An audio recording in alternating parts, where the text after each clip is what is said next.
in celebration of,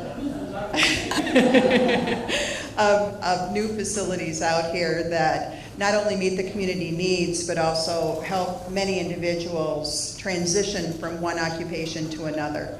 I'm absolutely honored and privileged that she agreed to host this event at her beautiful facility and support this effort with this notion of leadership in government and policy.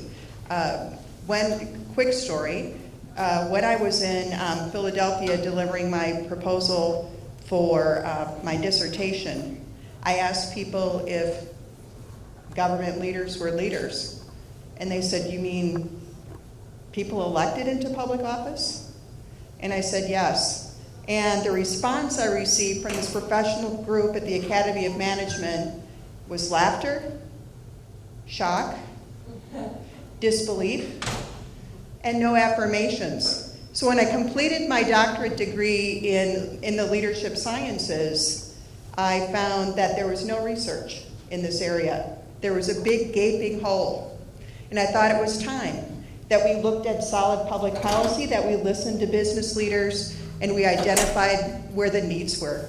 Dr. May was able to step forward because she's been doing that all along, aside from propelling off buildings.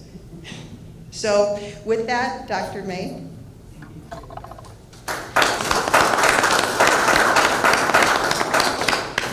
Well, good morning and welcome, everyone. Very delighted to have you here this morning. We're always pleased to welcome our business and community leaders to Fox Valley Technical College and this morning to the Borghini Center. Terry, you're absolutely right. Public and private partnerships are absolutely essential in working together. Education and business, really sort of the heart of what we do here, and will always do, because that is the core piece of the mission in terms of what we do. We do not even exist but for the mission and purpose to serve the industries that make up our region, and working with people to connect to those opportunities here in our region. In fact, this region, and in this region, we really have a very rich history at this point of coming together on challenges, issues, and opportunities. And I'm certain that Terry and the event planners and our panelists this morning are really pleased that you are all here to be part of this conversation this morning.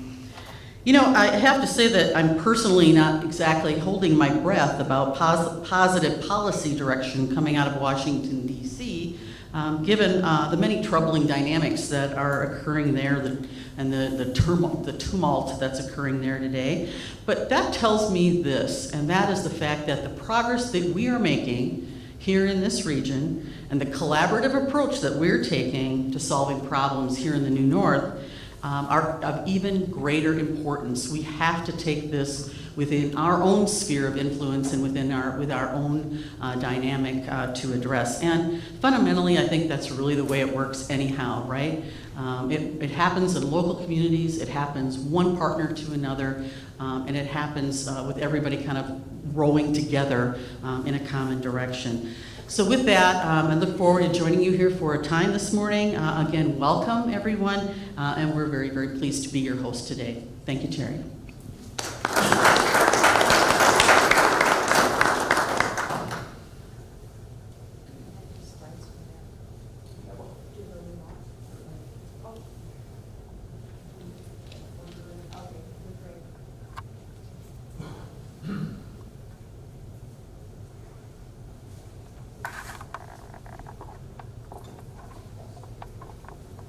If you take a look at your program, I am absolutely delighted with the first panel being so diverse.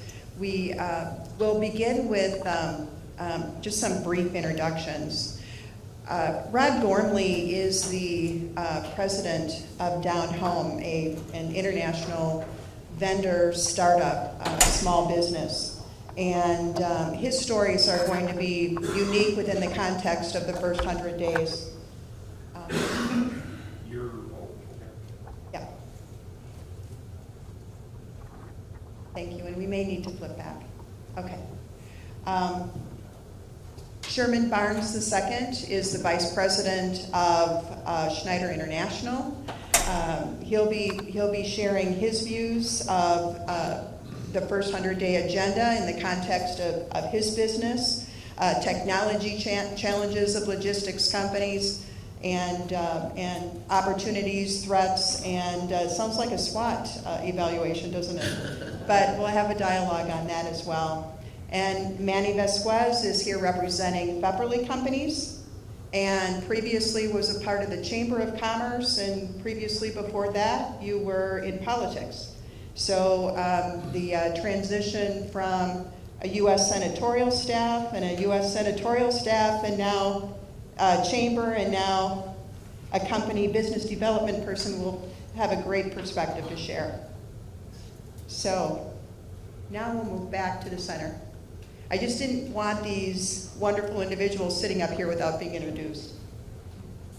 My team at the Center for Leadership, I can't say enough about.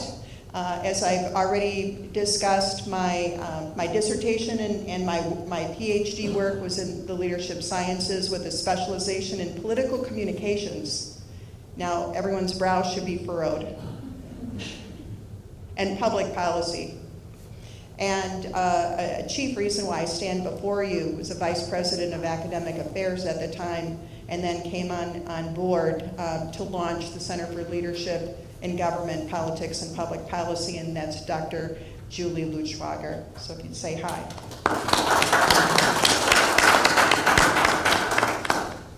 Dr. Mike Schneider and I had the privilege of taking many doctoral classes together. He comes from a specialization in law enforcement.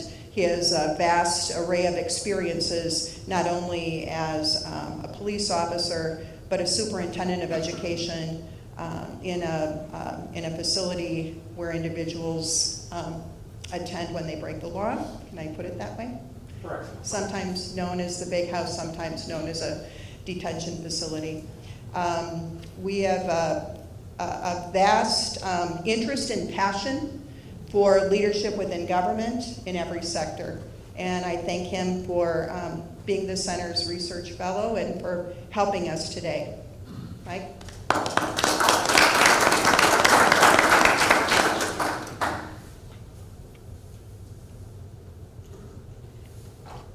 Just to establish who are you and what are you doing.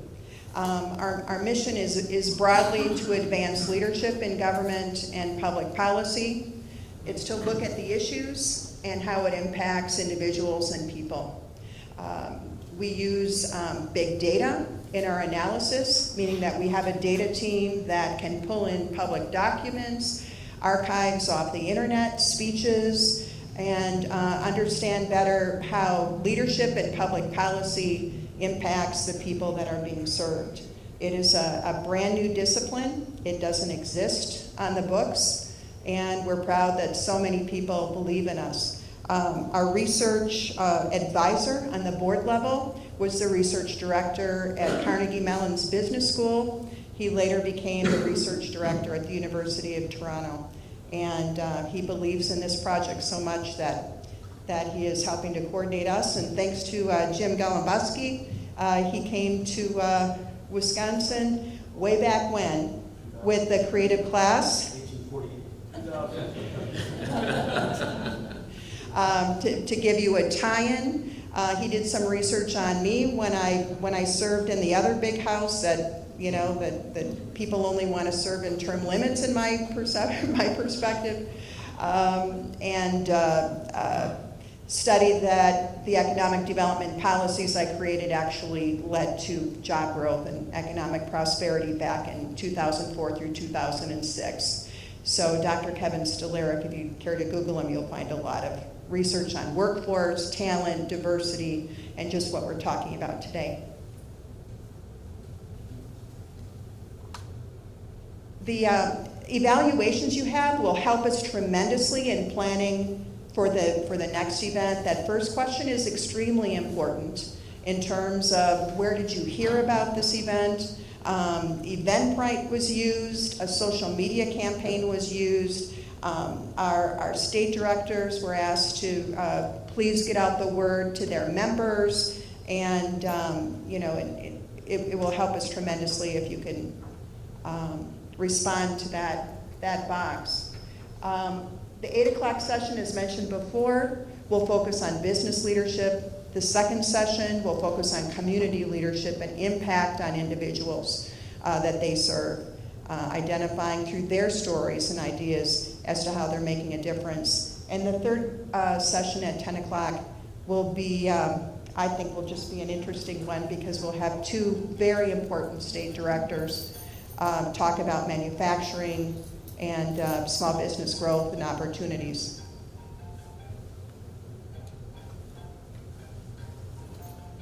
The framework for this discussion, I know it was me, can you turn it off, please? I'm so sorry. I thought I hit the airplane mode. The framework we were talking about is up here. In the economic infrastructure, or ecosystem as I like to call it, we have the needs for public leadership that are in conjunction with their partnership with private industry. Private industry works in an ecosystem where lower taxes, more informed regulation through regulation boards, through public-private partnerships, and also access to capital is extremely important. On the public side, we have programs that are critical to the services of individuals that rely on those services. So the question becomes, at what cost are we cutting taxes, and at what cost to private industry are we regulating, over-regulating? That's what the discussion is going to be talking about from a very sector-oriented approach. Now we'll go to the fun stuff. There we go. I'm going to sit down with you so that you don't feel like you've got someone in school, you know.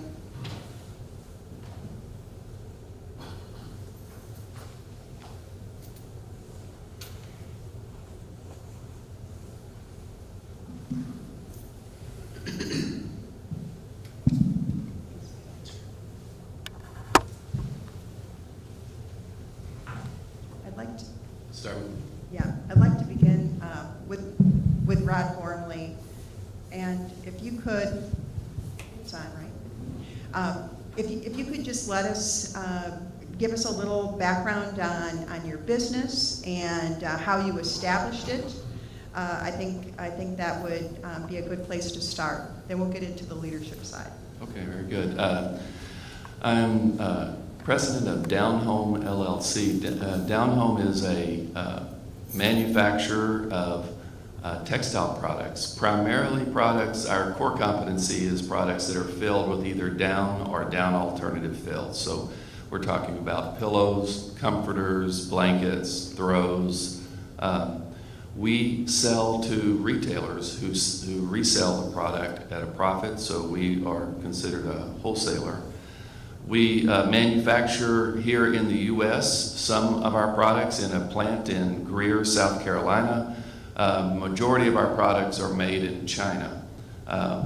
One of the largest factories in this industry of the down and feather industry is our part owner of our company. So we do most of our business with that factory. How I came about this, I've been associated with the textile business for a number of years on the retail side. I crossed over, some in the retail industry we call it crossing over to the dark side, and went to work for a manufacturer that's headquartered out of Alabama, and I worked with them as their senior vice president for a number of years, and one of our initiatives was to create a joint venture with a Chinese company to get into the down business. A little word about that so you understand. In the down categories is primarily China is the gorilla in the room. They probably occupy about 90% market share of the down-filled products. And that's primarily because in China, geese and duck are their primary food source as far as meat. They eat geese and duck like we eat chicken.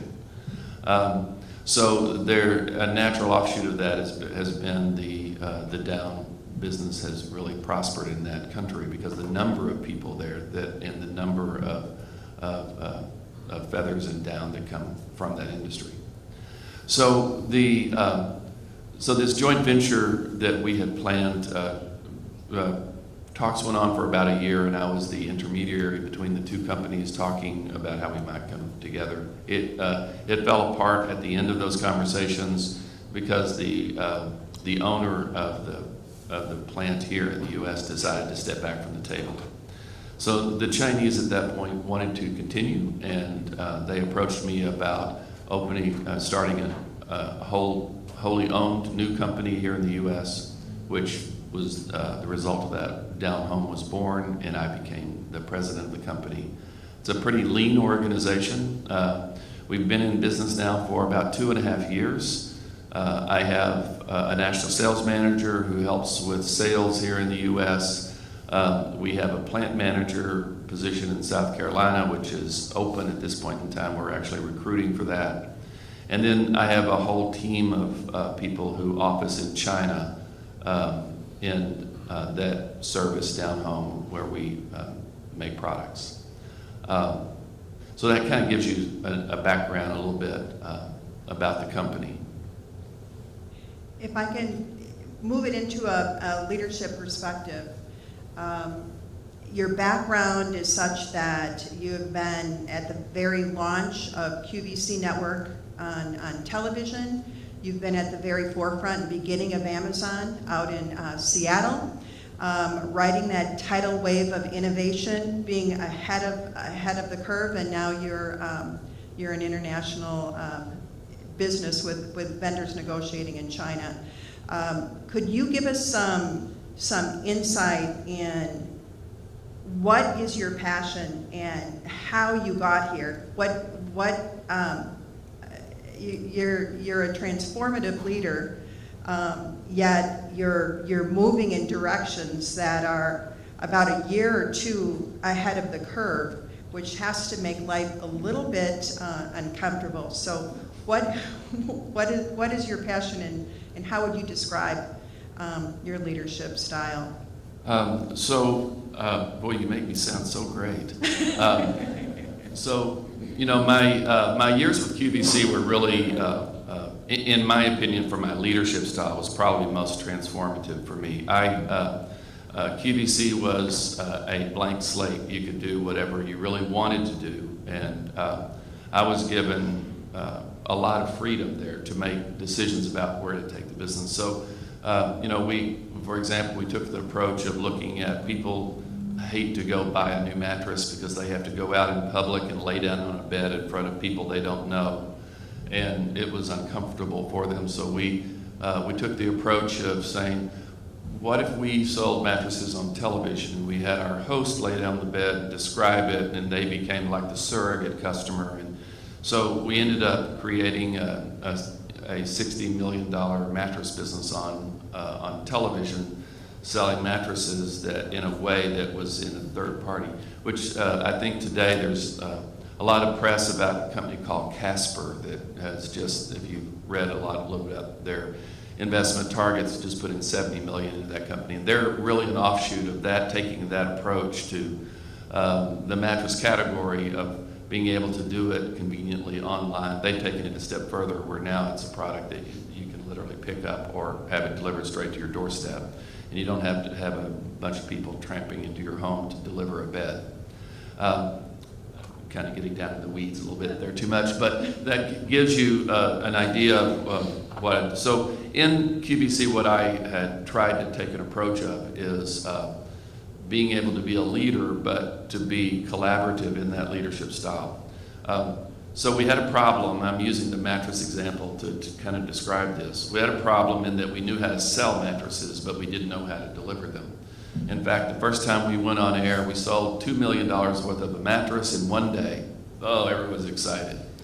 We delivered about half of them because the engine we had set up in the background to take customers' names and and get the product delivered to their home completely fell apart with that kind of magnitude. I called it my excellent failure because we pulled off of selling mattresses for an entire year and went to work on building an infrastructure that allowed you to take the information from the customer, transmit it to 18 different plants of mattresses around the country in a way that it allowed them to make the bed exactly the way the customer wanted it and then deliver it to them all within a week's time.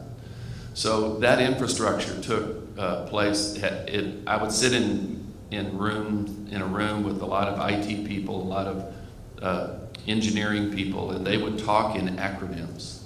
And I would stop them and say, guys, I go on buying trips to China and they talk Chinese and I know more what they're saying than what you're saying. So it was gathering people and making them talk and communicate in a way that would get us to a point where we could test things and try things.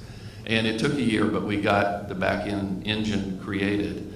And it's the same formula that's now being used by most of the online mattress companies, with the exception of Casper, which is unique, of how to deliver a mattress into a customer's home who buys it online. So that was, for me, I learned to dive into things as a leader and get people going the right direction, but not really knowing what the end game was. I called it learning how to manage uncertainty. Trying to get to a goal and not knowing exactly how to get there, but I enjoyed it. I found that I began to like that type of destination. So that led me from QVC and a lot of successes there into Amazon when they said, come put us in the furniture business and put us in this business, in the textile business. And it was the same thing of learning how to sell those type of products in an online environment. What do customers want to see, but also how to get it delivered to them after it was sold. Thank you, Ron. Thank you. I'd like to have Sherman jump in. And if you could, I think everyone in Northeast Wisconsin is familiar with Schneider International.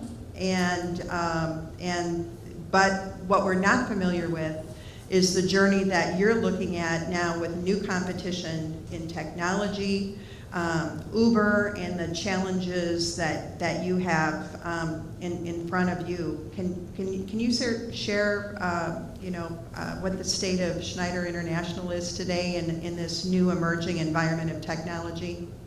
I can. So I have been in the industry for about 15 years. I've been with Schneider for 4, and a lot of unique changes have happened. First of all, technology is becoming more and more disruptive to our industry. The industry, it's been around for years. It's been minute innovations here and there, but not like now. So one innovation that I'm sure a lot of you have heard about is the Cargo-matics of the world, the Convoys of the world, where you can place an order online through an application versus having to deal with a live human being to transact that business for you. That's a growing trend, but it has not proven to be disruptive yet. And I think that the reason being is that with transportation and logistics, there are so many issues that can transpire. So for example, the app may tell me that my load, if I have a load going from New York to Atlanta, the app may tell me that the load is in North Carolina, and if there's an issue, it doesn't tell you what to do about it. All it tells you is just where it's at. So you need a human being to tell you where the load is at, how they're fixing the issue, what they're doing to resolve the issue. So that piece of the technology, we're not really concerned about. I mean, we have technology as well ourselves, but that piece, you'll continue to hear a lot about it, but that's not something that we're worried about right now. Another technology that you hear about is autonomous driving. Recruiting drivers is just a recurring issue. A lot of young people are just not really interested in driving trucks and the lifestyle that entails. traveling across the country, being gone for weeks at a time is just not a good fit for everyone. And so this idea of an autonomous truck driving up and down the highway. So I'm married to my wife and we have 5 kids. I don't know about you, but I'm not fully comfortable yet with a truck going up and down the highway without a human being driving it with my kids. I'm not. So do I think that's something that's going to happen in the future? Maybe 10, 20 years out, perhaps, but I think it'll start off where there's actually still a driver there, and it'll be on autopilot perhaps, but somebody has to be in there, again, for contingency. So if a car comes and swerves or a deer runs in front of it, this autonomous vehicle is just not really going to be able to respond as quickly as a human being that's thinking on their feet and being resourceful. But that is something that's coming. A lot of companies some companies are working on that, but they're going to tell you that it's probably 5 years out, and we don't see it that way. We see it as much further out.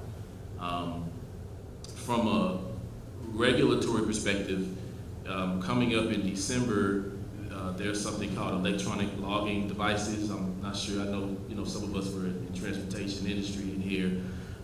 So that's the technology there, basically. Historically, not at Schneider, I've worked at other companies before, but there's been a don't ask, don't tell policy in terms of getting a load that's maybe 600 miles from, get it there in a day.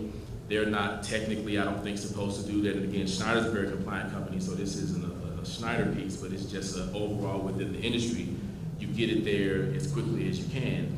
And they would utilize paper logs, and I just think some of the drivers weren't being completely honest with how much time they had available. And so the intent of that law is to ensure that that goes away. So now it's going to be electronically done. That's going to happen. The independent transportation drivers or whatnot tried to block it a bit here recently. I think it was as soon as last week, and just found out that it's going to continue to go through. So what that means is there's going to be, it's just as it sounds, there's going to be an electronic logging device within every truck. So when you get pulled over, DOT will be able to see, how many hours you have, and it's going to affect the transportation industry. We believe that some independent, smaller carriers may choose to get out of the business because, again, they just are not able to deal with not only so much the cost, but the loss of productivity, the loss of productivity that's going to hit their bottom line. We've been ELD compliant for years, so we've already, we did this, I think it's probably been 5 to 6 years ago. We're a very compliant company. Safety's our #1 priority, so we've already done that, but just for some of the smaller carriers, we don't know that they're going to be able to really do that. And so we think that after December, there's still a little bit of a grace period, but you'll start to see more and more truckers, smaller ones, getting out of the business, which will further exacerbate the driver shortage that's been within the industry.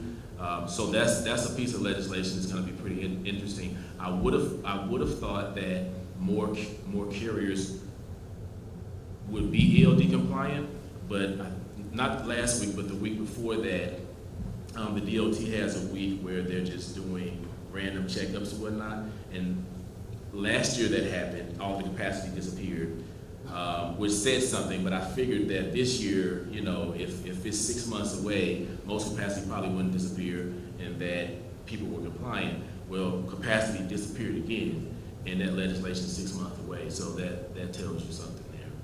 Absolutely. Sure. The electronic logging device law, that's national. Yes. Law. Okay. Yes. So it'll impact the entire It's going to impact the entire country. I'd like to just delve into your background and again leadership. I can tell from how you're speaking, you're on top of innovation. Ethical decision making is a part of what you do. It's just a part of the Schneider integrity piece that we all know about in this area. Now you came to Schneider from the United States Postal Service. From UPS. Oh, I'm sorry, UPS. No problem. Wrong acronym. Yeah, no. It sounds similar. Completely. There we go. Now there's a little friendly competition entering it.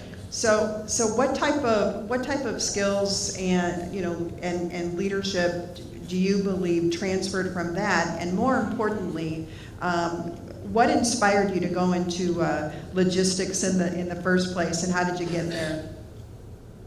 So supply chain and logistics, I have not met a ton of people who said after school, you know what, I'm going to go into transportation and logistics. Now it's becoming more of a source of competitive advantage, right?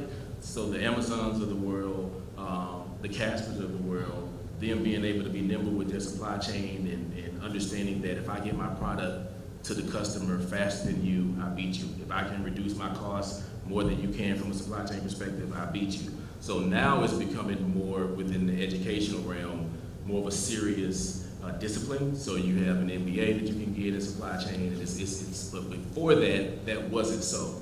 So I just honestly ended up in it as the first job out of school. I started with a company called C.H. Robinson, which is, they're probably $10 billion freight brokerage company. So that's where I learned the business at.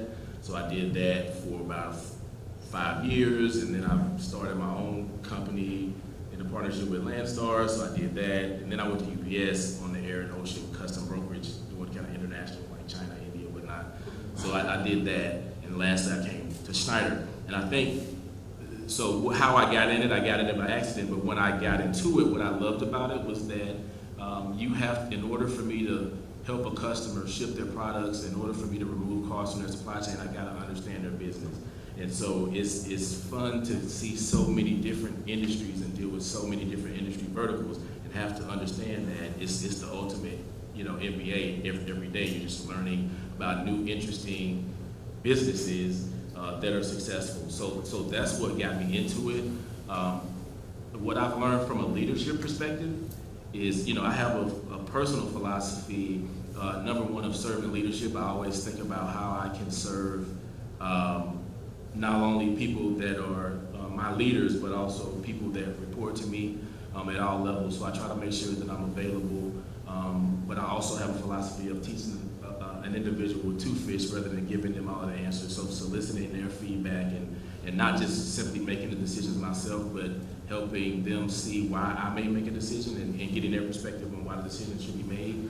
And as well as I have another philosophy, which is it's my job to attract, hire, train, and deploy, top talent. So I'm always looking for talent from an attraction perspective.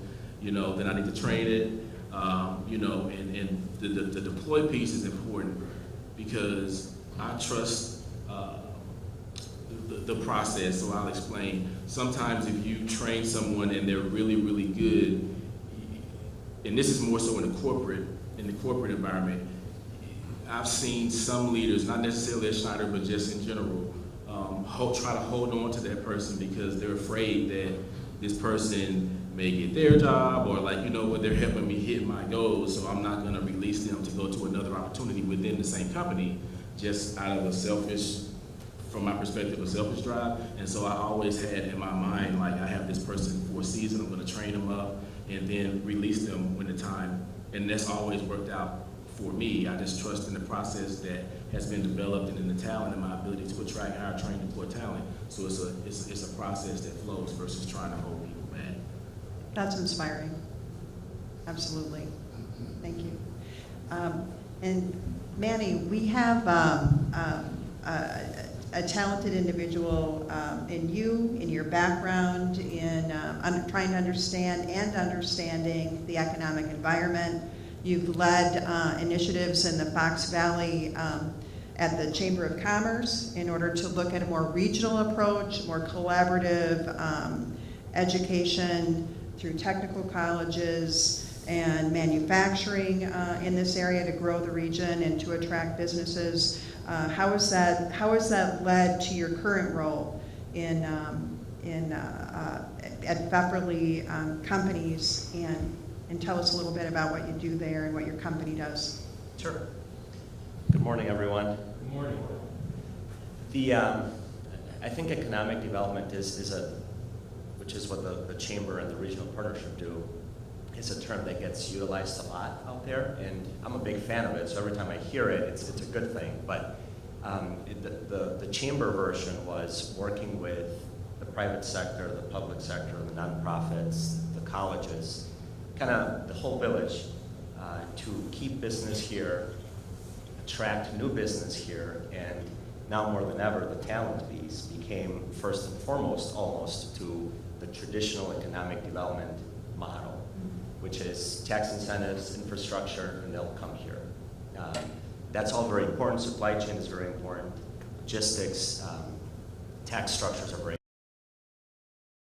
important. But now more than ever, talent is driving those decisions. So my time there, I spent meeting with area employers, with many of you in the room actually in collaboration, because that was kind of a key ingredient in this whole thing, and just doing a lot of listening and asking, understanding businesses who are here, why they choose Northeast Wisconsin, and having our ears open and our eyes open to catch any red flags as best as we can to prevent businesses from packing up and leaving, because guess what, it happens.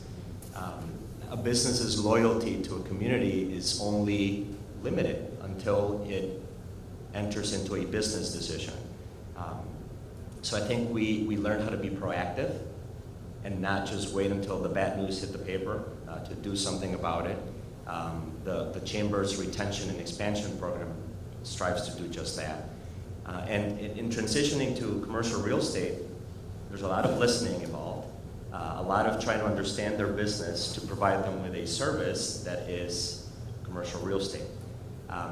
We at Pfefferly understand that just like in my past, and Pfefferly is an investor with the Chamber, and they're walking the walk in this, that the building is the building, right? We have a lot of really good-looking ones in this area, and land is plentiful as well. We wish we had more buildings, and we wish we had more product in the market. But the physical space is one piece of the formula. Again, when you talk about talent, when you talk about taxes, and overall impetus to invest, there's a lot in the mix. So we collaborate and work with municipalities, who work with regional entities to get the job done and provide the best service to the customer. I guess that's something that I brought with me personally, and that's something that Pfefferly has been doing for 50 years, so it was a good fit. And Pfefferly has had a tremendous reputation in this area, and my best to the owners. I think very highly of them. Your leadership style, as you've gone through the ranks, you've led a life of service, actually, right, when you look at the people you've served in the U.S. Senate, and then transitioning into the Chamber of Commerce. It was listening and service. Can you share what has inspired you to go this route? And it sounds like a lateral or a more of the same as you're with Pfefferly Companies. How would you describe your decision making and your leadership through the years up to this point? Sure. I've had the privilege to work for 2 U.S. senators, and I've learned a lot about their leadership skills.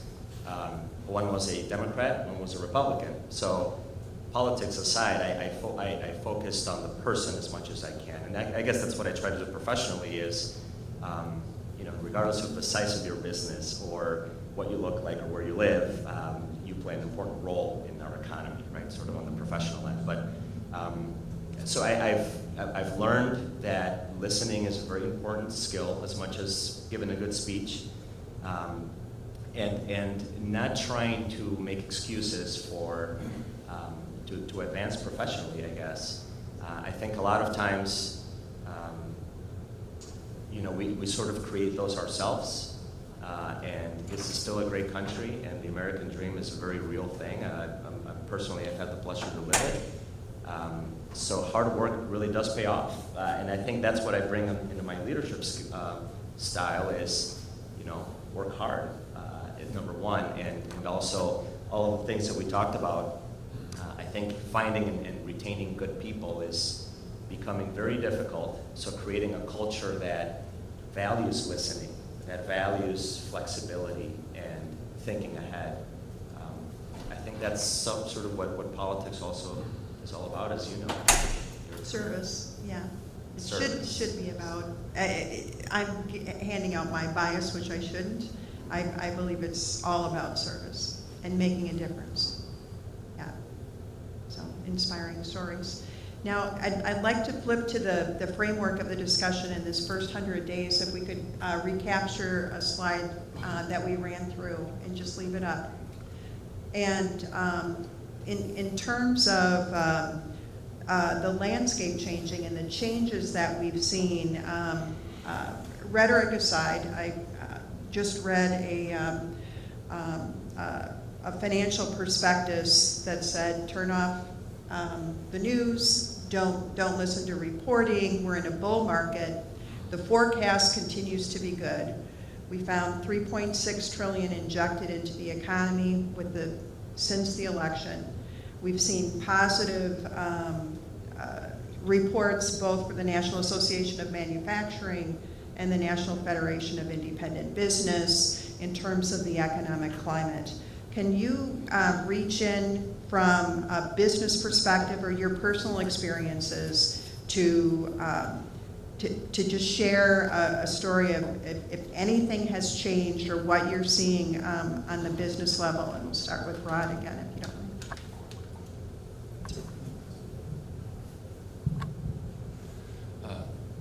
Yeah, so there's several things that have concerned myself and also my owners of the company, that, as we've talked about, probably the top of the list for us is VAT, the import tax that has been talked about as part of Trump's tax reform. That is a great concern to the Chinese, and so that immediately they zeroed in on that, and it's been a discussion that's been pretty active. We invested in the company in our own manufacturing plant in Greer, South Carolina. That investment seems to have been a prudent one, and there's further investment now being discussed to enhance our ability to make products in the U.S. rather than having it be all imported. That was a direct result of those conversations. We've had others about some of the changes in the Dodd-Frank, I think is what it's called, the ability to get loans for small business. If that is going to be something that's easier for us to do, we've attempted to get loans in the past and unable to do that. In fact, most of our financing has come either from factories in China or in Chinese banks at this point in time, because we were unable to get it done here in the U.S. So that's of great concern. Healthcare is one that is, our approach to that has really been pretty simple. We just need affordable healthcare options for small business. As businesses who only have 3 or 4 employees that need to have healthcare coverage is continuing to be a problem. The cost of doing that for a small business versus the cost that employees look at a large company that has hundreds or thousands even of employees, the cost differences are massive. And it puts small businesses at an extreme disadvantage when recruiting great people. One of the disadvantages we face is when we say, well, yes, we have healthcare coverage, but it costs this much, and it's double the amount of what a large company can provide, just by sheer numbers. So that's a big problem that still exists, and it's murky still with where that would be. So just as a snapshot, those are the things that. Thank you. Sherman, would you care to share your thoughts in terms of some of the proposals, the basic ones that Rod has shared? Certainly business tax, regulation you've mentioned doesn't impact you because you've been, Schneider has had that business ethic for quite a while. Healthcare, access to capital. Okay. The biggest regulation, again, that has, was going to have impact on the general market from a transportation perspective was the ELD We think that that's a good thing. You know, it was a couple of years ago that a driver, you know, it was killed, almost killed Tracy Morgan, his comedian or something. I think it was Walmart or something. And so I just not wondering, but if a driver is sleep deprived, I mean, that's an issue. I mean, you got an 18-wheeler going down the road, it's pretty dangerous. So from our perspective, you know, again, safety being, you know, one of our number one priorities, if not our number one priority, we see that as a positive. But overall, and some of this is a Schneider stance, and some of it is really my personal belief, but I think we may have over-regulated previously. So I tend to be more of a less regulation, free market advocate.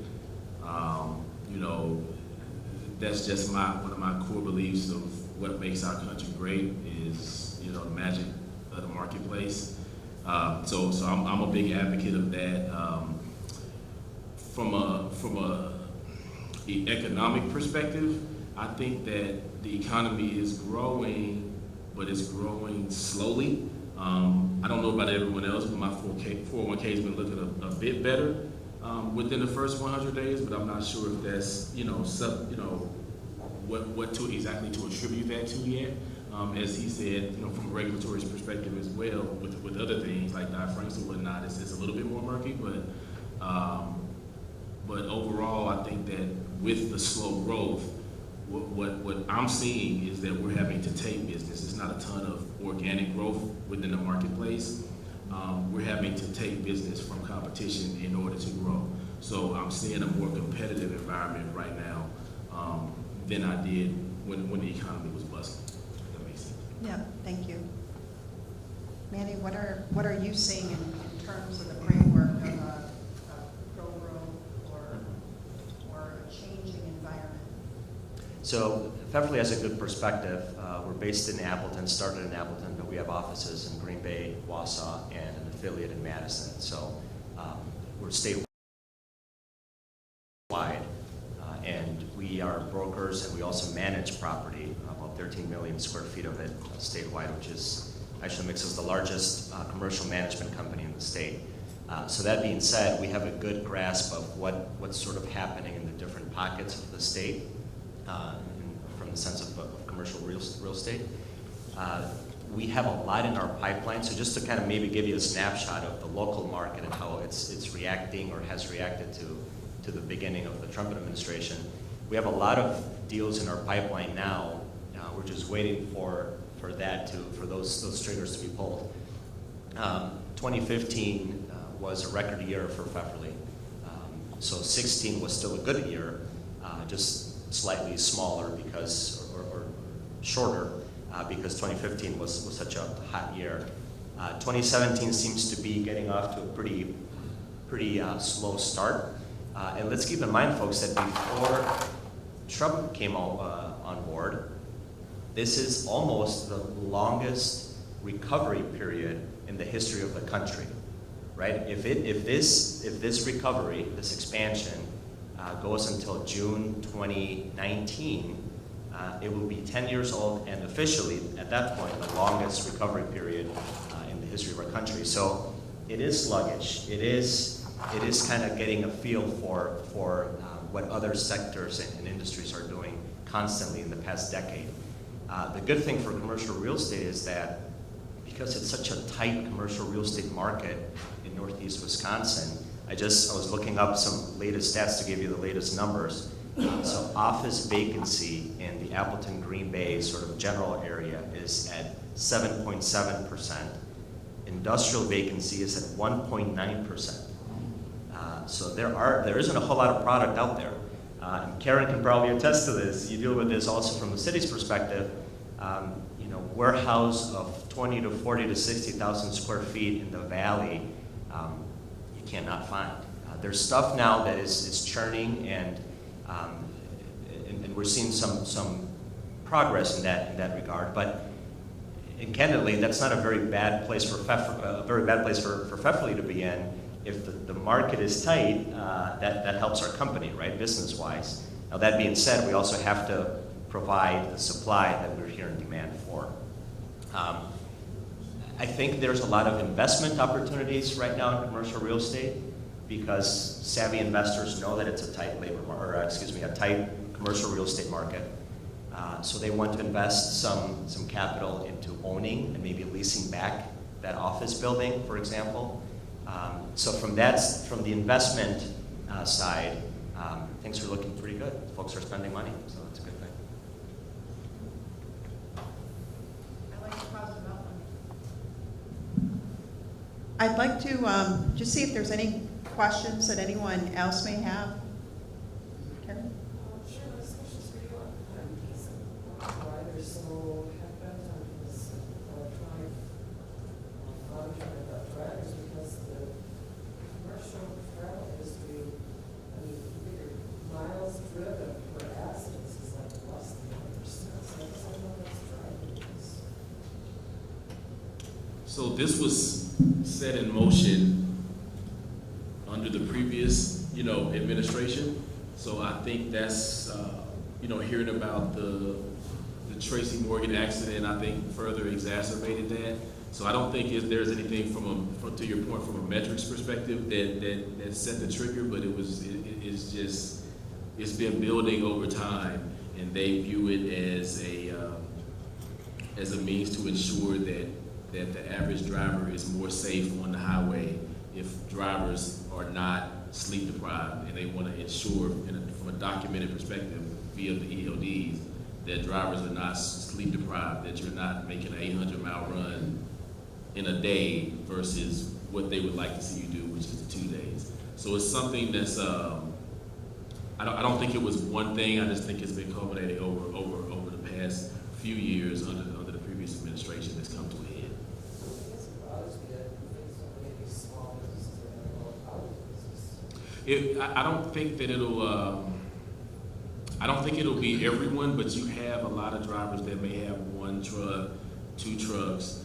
The actual equipment is not that expensive. I think it may be, I've heard, $1,000 to $1,500 for the actual piece of equipment. The challenge is, whereas you were able to do, 2 loads in 3 days, now you may be doing, 1 or 2 loads in those 3 days. And so you lose, the productivity of that particular piece of equipment while still paying for insurance and labor costs and all of those things.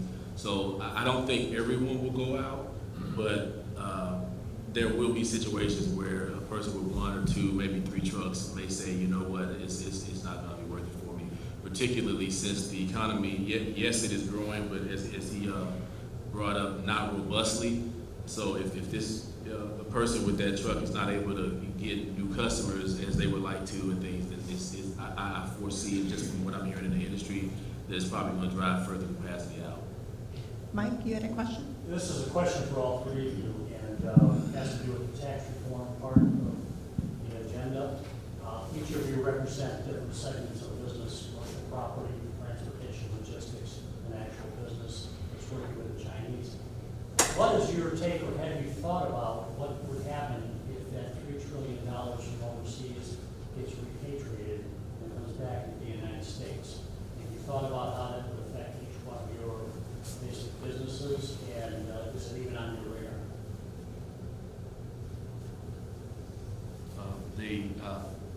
The $3 trillion, to ask a clarifying question before I answer, is that the import tax that you're referring to? No, that's the money that's sitting overseas because of the tax structure.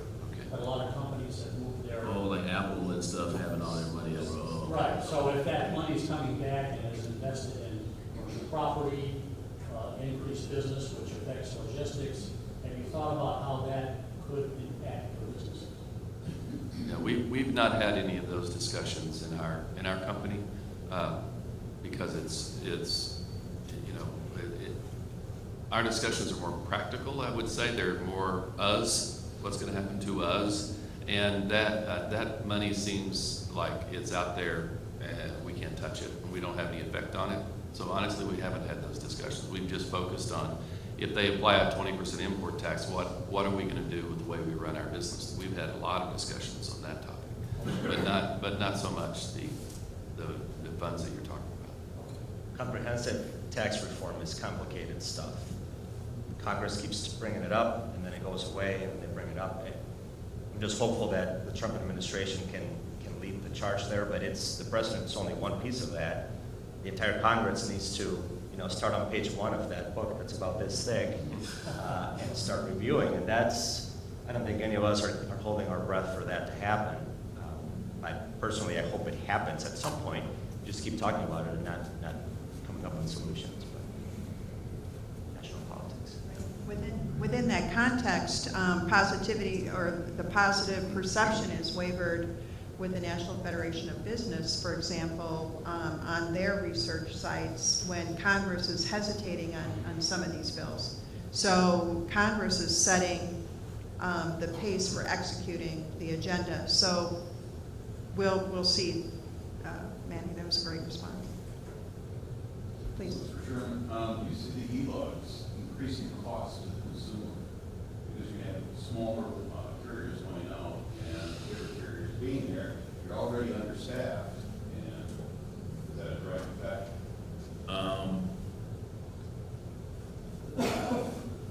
It's not something that I've thought about very deeply, but I can see that happening.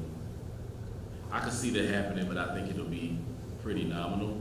And the reason I'm saying that is because, again, with the slow growth, it's for the past few years. And this is just from my perspective. It's been a shipper's market, so the pricing that shippers are paying to ship products have been compressed. And so once those carriers leave, there will be a bit more revenue that trucking companies are able to make, the ones that make it beyond it. But I really don't think it's gonna raise the cost of milk or cheese. And if it does, it'll be nominal. Yeah, just a side comment on that.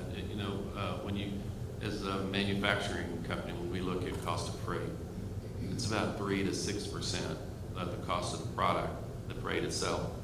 And so if it goes to 4 to 7%, it's probably not going to have that much of an impact on the final price to the consumer. Bill?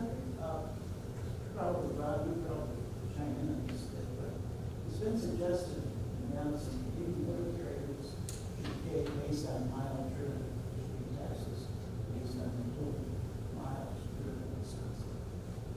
And the impact of that have on freight charges and competition with rail in Wisconsin, and competition with universities.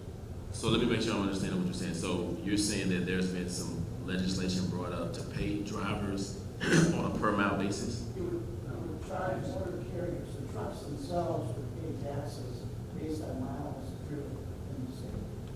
Much like the federal tax. Yeah, but help share transportation, you have to fill that transportation budget. Correct. They're trying to figure out how. I gotcha. And one of one study came out and said, all of it should be based on miles driven. But recently, one legislator suggested that maybe the trucks that travel through our state, should pay based on miles driven, because they have a greater wear and tear on the highways, so it's a direct user kind of funding solution. What are you asking? Wait. How does that impact the cost of freight coming into our state and leaving our state as well? And how does that impact the competition within the motor carrier community? Does that hurt? No. I think it would hurt us again, and this is just Sherman conjecture here. I haven't heard about that, so this isn't a state whatever. But I personally think that it would hurt because it's going to add costs to us operating in this particular state, and that cost is going to have to get passed on somewhere. I mean, a trucker may absorb some of it, but that's a margin compression question. And in an environment like this where the economy is growing slower, the profit where it's at, like that's how I get paid, that's how everyone here gets paid from the margin, right? So if that compresses, I wonder, would it cause jobs? Would it raise rates to the end consumer? I don't know that. I don't know that would be a good thing. I know for the state, I mean, it'd be more, more revenue, and I get that, with the snow piece. I moved here from the south, so we don't have the snow removal and the tax burden, I guess, from upkeep of the streets. But I think that would have an adverse effect from a trucking perspective. How would they regulate that? If you've got a truck coming up from Texas going to Canada, once it hits Wisconsin border, from the Wisconsin border, are they going, how are they keep track of that regulation?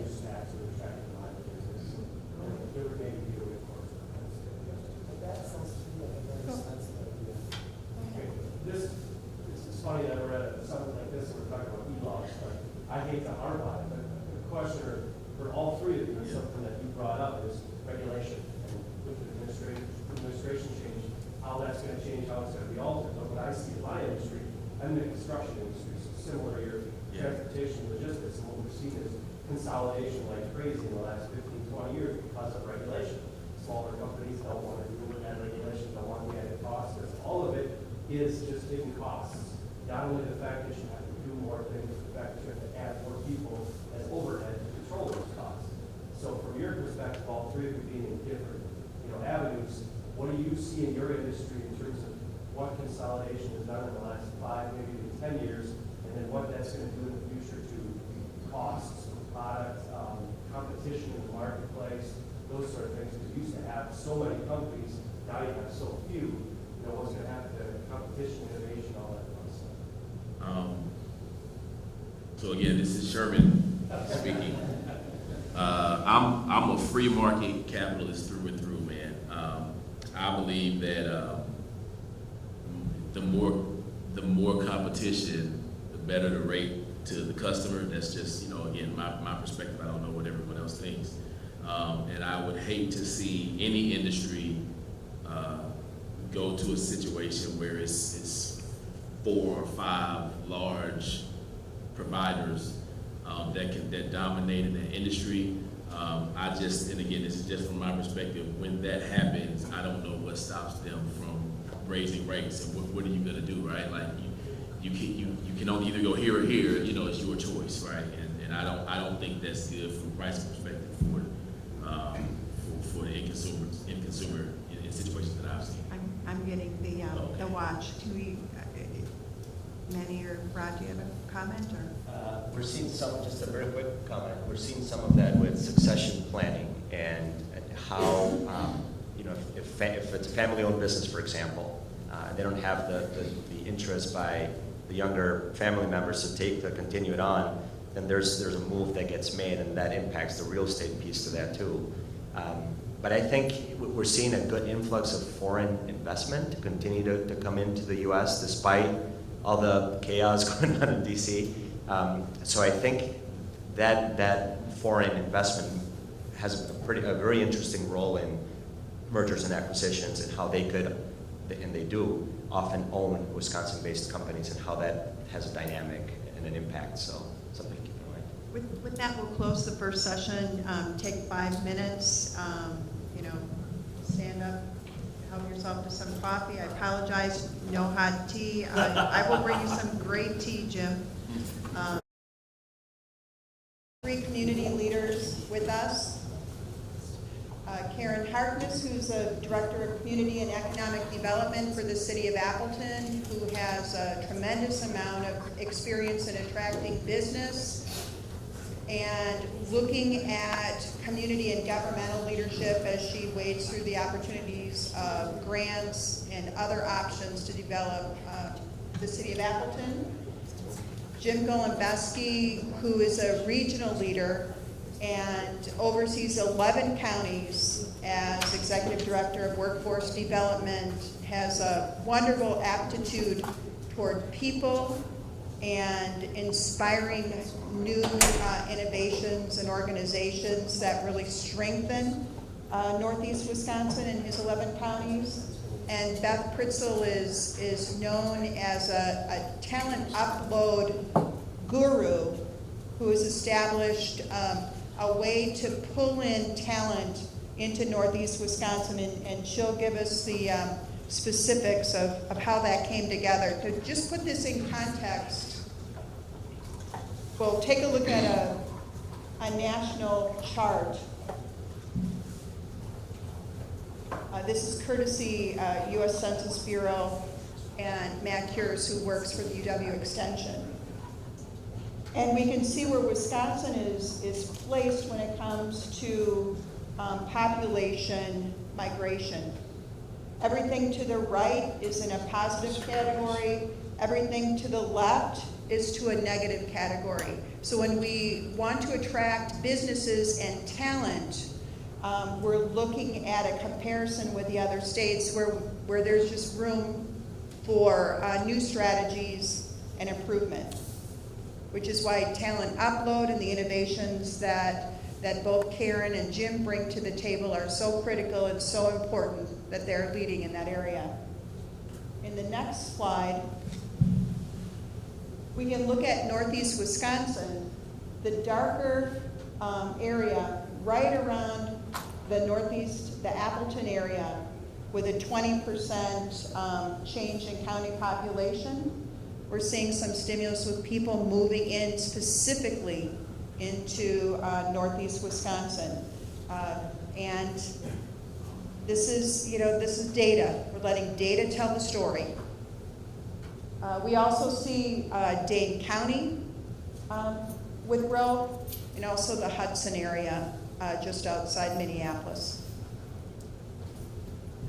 So I will leave it to Dr. Julie Lutschwager. She'll be facilitating this section on community leadership. Thank you all for being here this morning. So Karen, we're going to start with you. If you could just give a little bit of your background and your personal mission. We'll start with that. Thanks, Julie. Good morning, everyone. Good morning.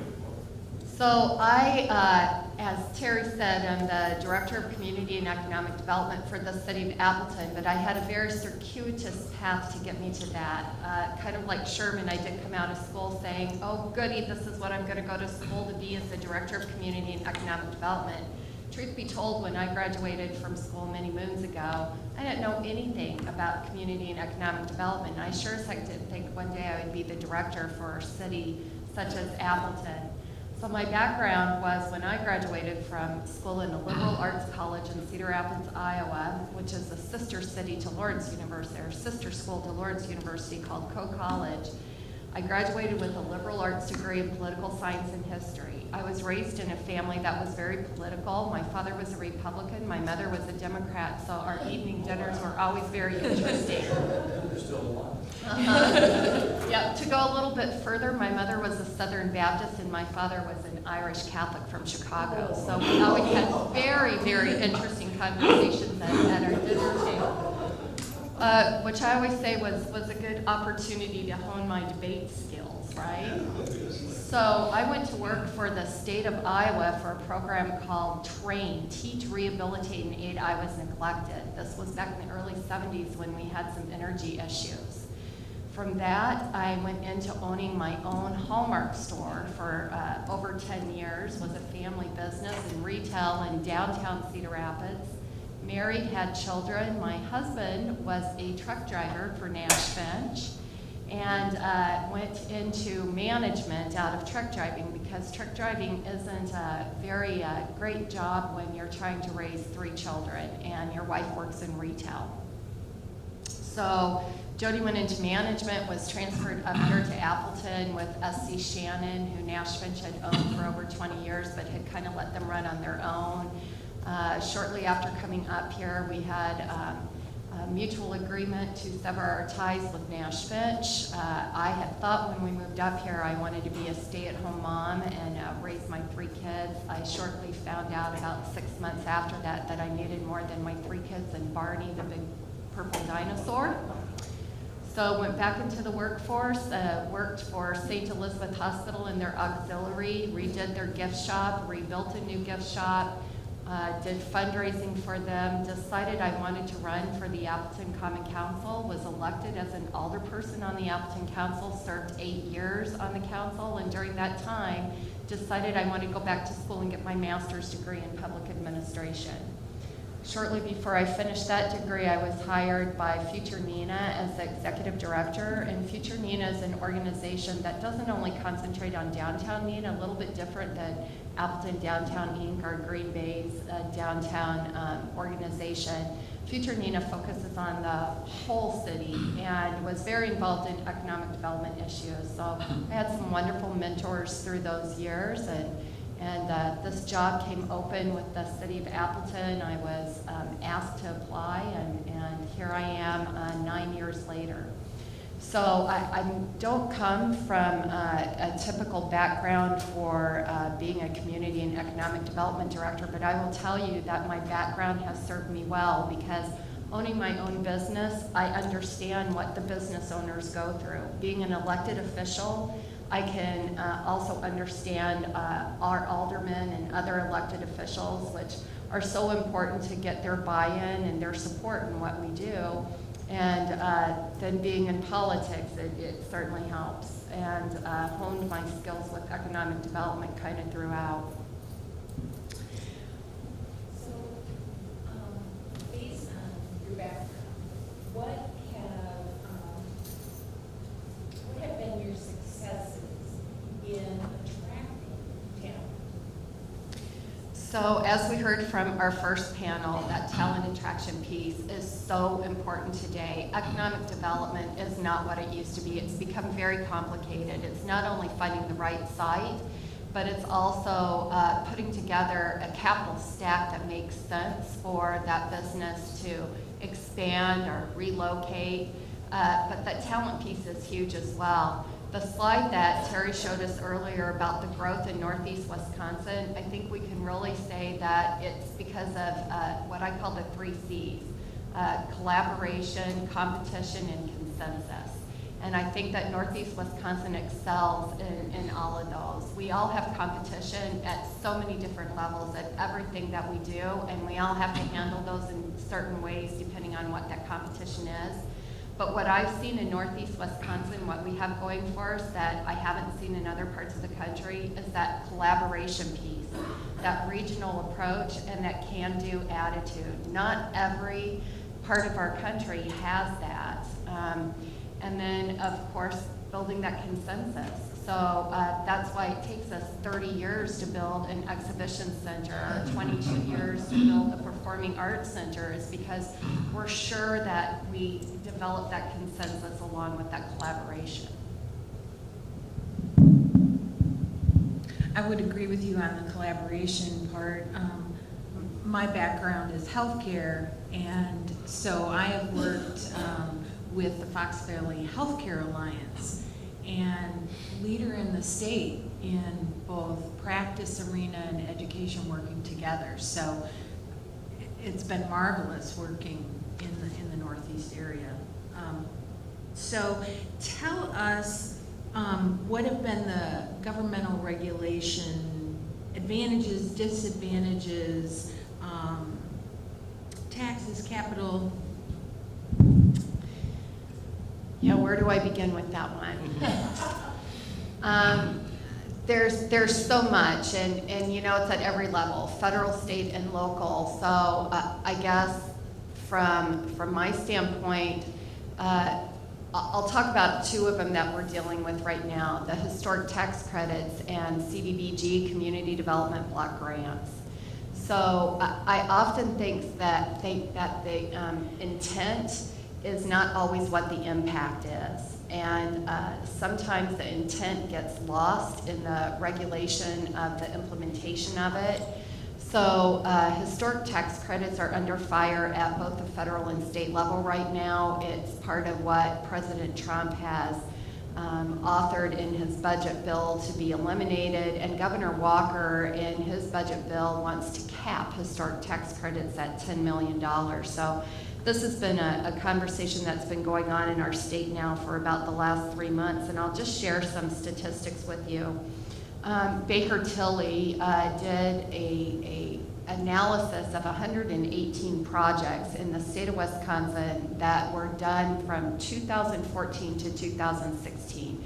And out of those 118 projects, what they found out is those historic tax credits generated over $600 million in economic development, created 10,000 construction jobs, and had $90 million in new state tax revenue.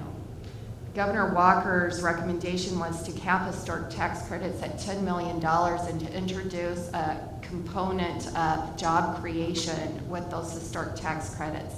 Job creation doesn't marry well with historic tax credits. If you've got a building that was built in 1931, it's in the middle of your downtown, it's not being utilized to its highest and fullest extent, it's not necessarily going to create jobs, because probably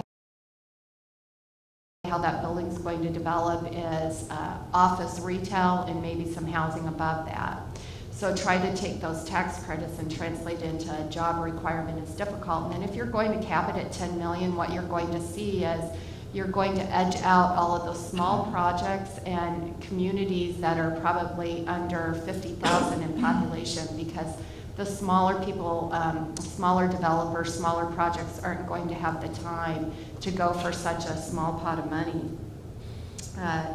In 2016, 67% of the projects were in communities that had a population of 100,000 or less.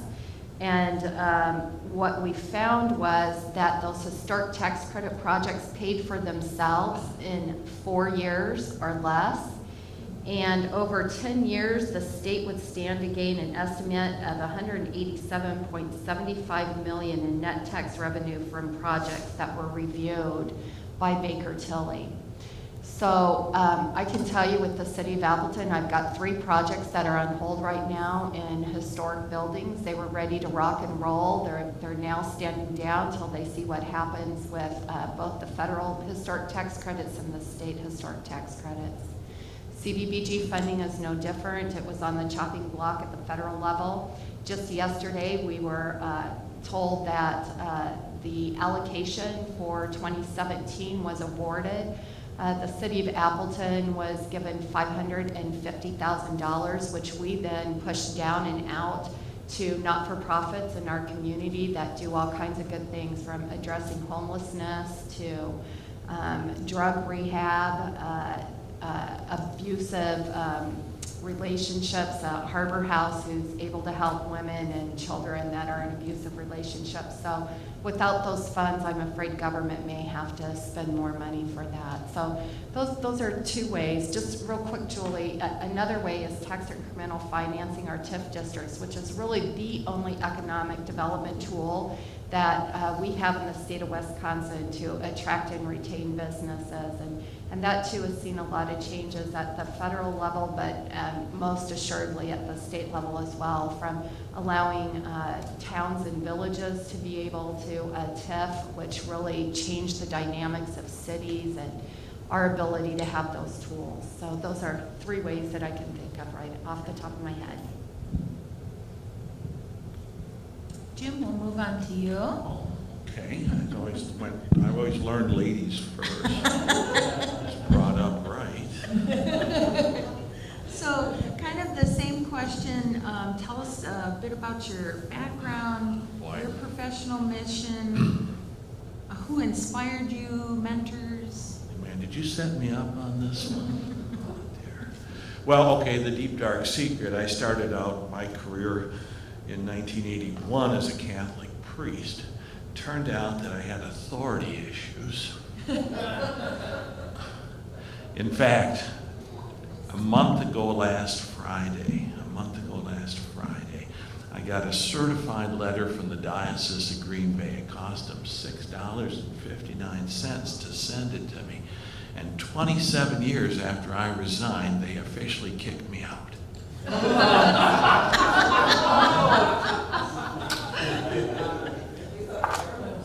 Yeah, it's interesting. Yeah, so anyway, I started out life as a Catholic priest from 1981 to 1989, and then I was fortunate enough to fall into this workforce area where I've been really, I'll be 25 years coming up this fall. The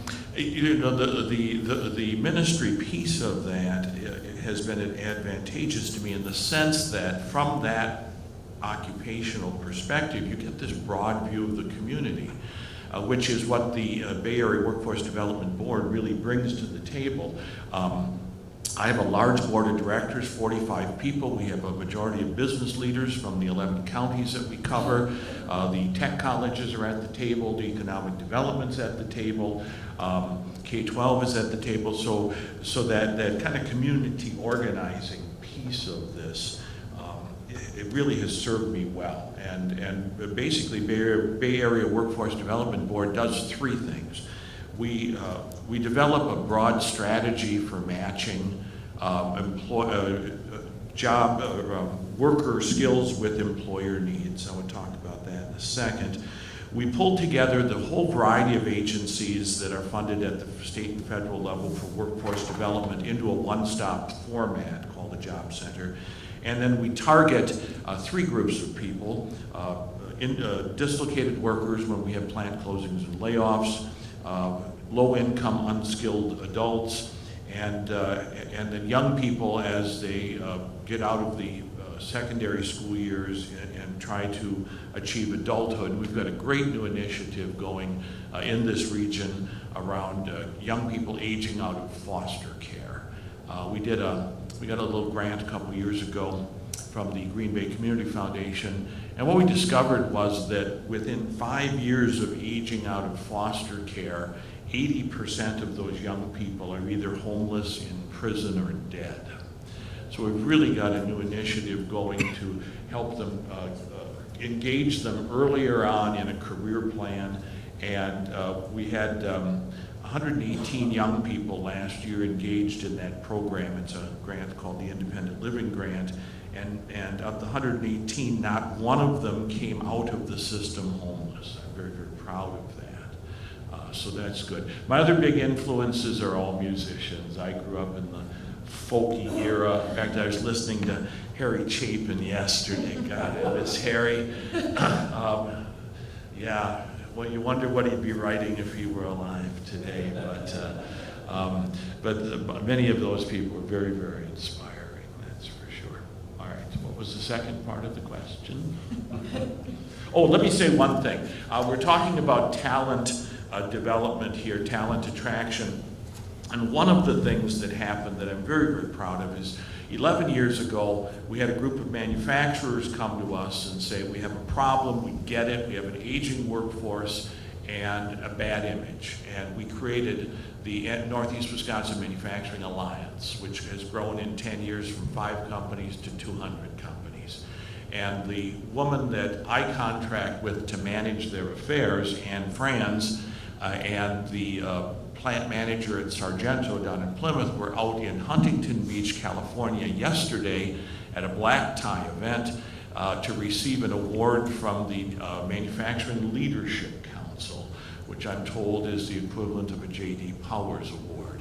And not only did they win the award, but in their category of talent management, we won best in class, beating out Dow Chemical and Oracle for that Best in Class award.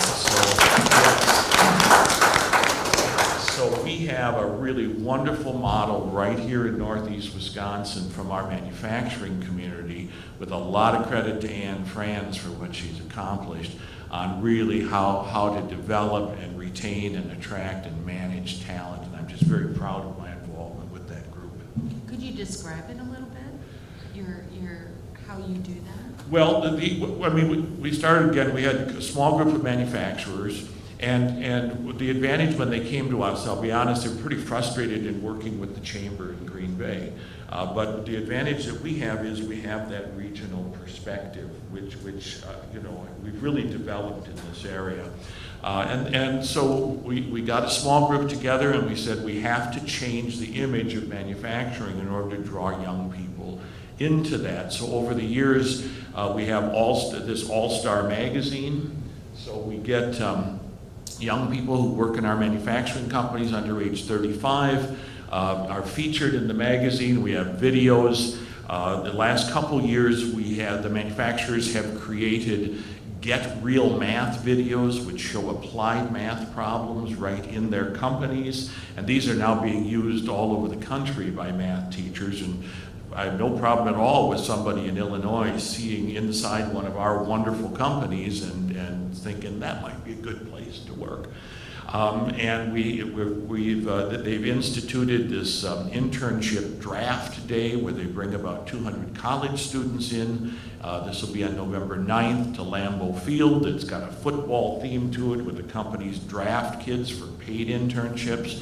We have our 7th annual conference this fall that will attract over 1,200 people. We'll bus in 600 high school students. So a lot of really, really wonderful things going on. It was captured best last year. We also have an annual education banquet where the manufacturers pass out $500 checks to schools and teachers like they're going out of style. And we had a principal get up last October, and this is what he said. He said, 10 years ago, I used to take my kids over to company XYZ and I'd tell them, if you don't study hard and work hard in school, you're going to end up here. And now I take them over there, excuse me, and tell them, if you study real hard in school, you might be able to work here. So in 10 years, being able to change that image to that extent has really been a great accomplishment. Great. So what has been your biggest challenge? And maybe it's related to regulation, policies. Here's the biggest challenge, and there are a lot of them. I mean, obviously, I live on federal money, and that money goes up and down, and we have concerns, obviously. Here's the biggest challenge. For half of a century, our K-12 education system existed in one bubble, and our business sector existed in another bubble, and that was by design. Our schools did what we asked them to do, and our businesses, because of the baby boomer demographic of a lot of us, always knew there were 10 people outside waiting to get in if you didn't like your job. And that became the norm for us. And we also dumped so many things onto our schools that they simply struggled to do that. And I taught high school for a couple years back in my ministry days. In fact, if you want to see something interesting, go to YouTube and Google Jamie Vollmer, the Blueberry Story. If you've not seen that, it's worth seeing, or its story worth hearing. Jamie and Vollmer, the Blueberry Story. But what's happening today as the baby boomers exit the workforce is we not only have a skills shortage, we have a worker shortage. You saw some of the population numbers. A big part of the answer to that is better aligning our K-12 school system with our economic needs. And I have to say, in the last 5 years, I have seen our K-12 school system do some absolutely amazing things. And with the new academic and career planning regulations going in the fall, we're going to continue down this path.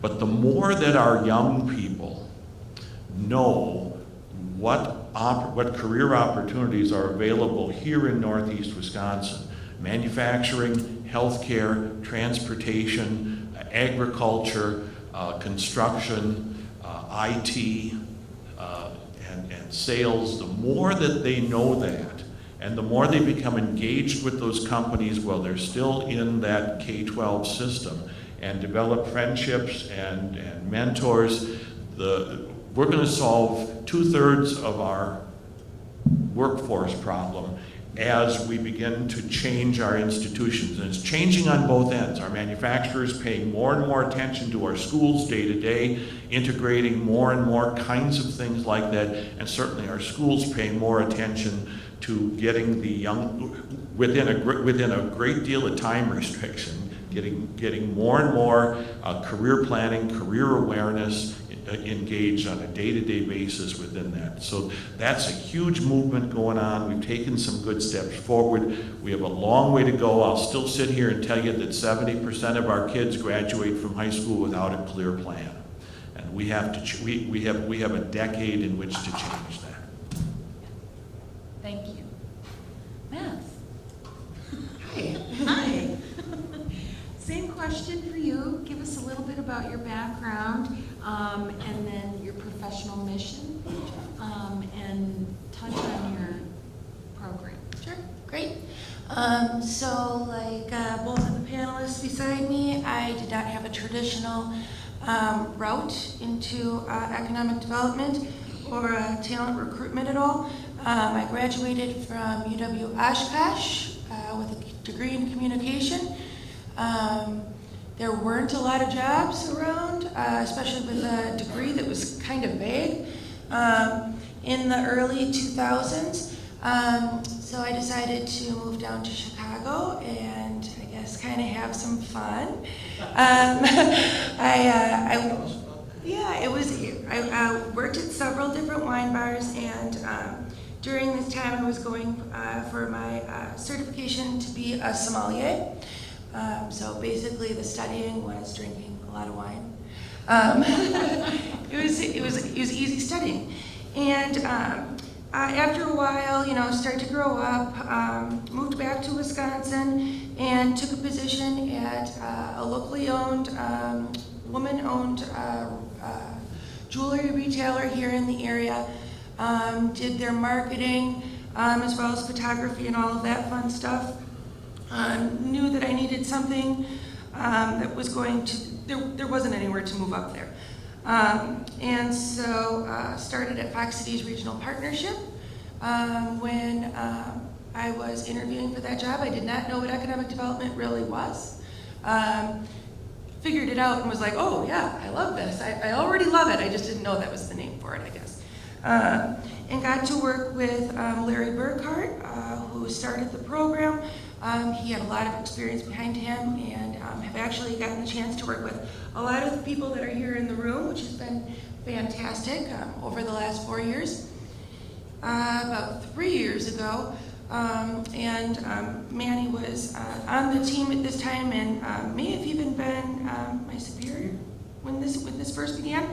But we were hearing from a lot of businesses that talent was, especially in computer science, IT, engineering categories, was so tough for some of the companies in the area to find that they were considering possibly outsourcing those departments or picking up and moving their facility altogether somewhere where they would be able to find that needed talent.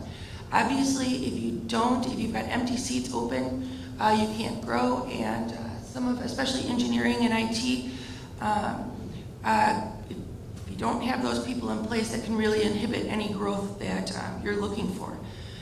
So basically, we had just come off a site selector familiarization tour, which is where you bring site location consultants into the area, show them a great time, wine and dine them, and basically show them why this is a perfect place for them to locate their clients' businesses.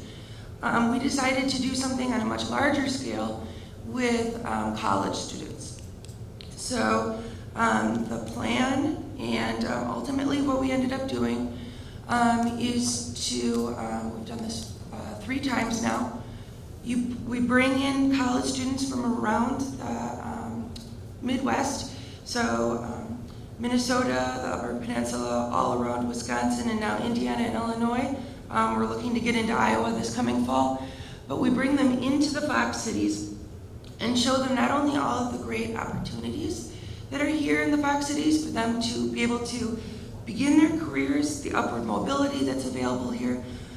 We also show them why the Fox cities is so affordable, and also the walkability, all of the things that, the livability here, all of the things that young professionals are really looking for. And I guess, we're looking to do another one in fall. We've originally had started, like I said, with computer science and engineering. Like you heard from the earlier panel, logistics and supply chain management are also huge categories that businesses are struggling with now. So we've added those majors to the program, as well as finance. So in the past, we've been looking at bringing in about 100 students per tour. It's always been in the fall because of the hiring season. This year we're looking to bring in 200. So we're really looking forward to expanding that program.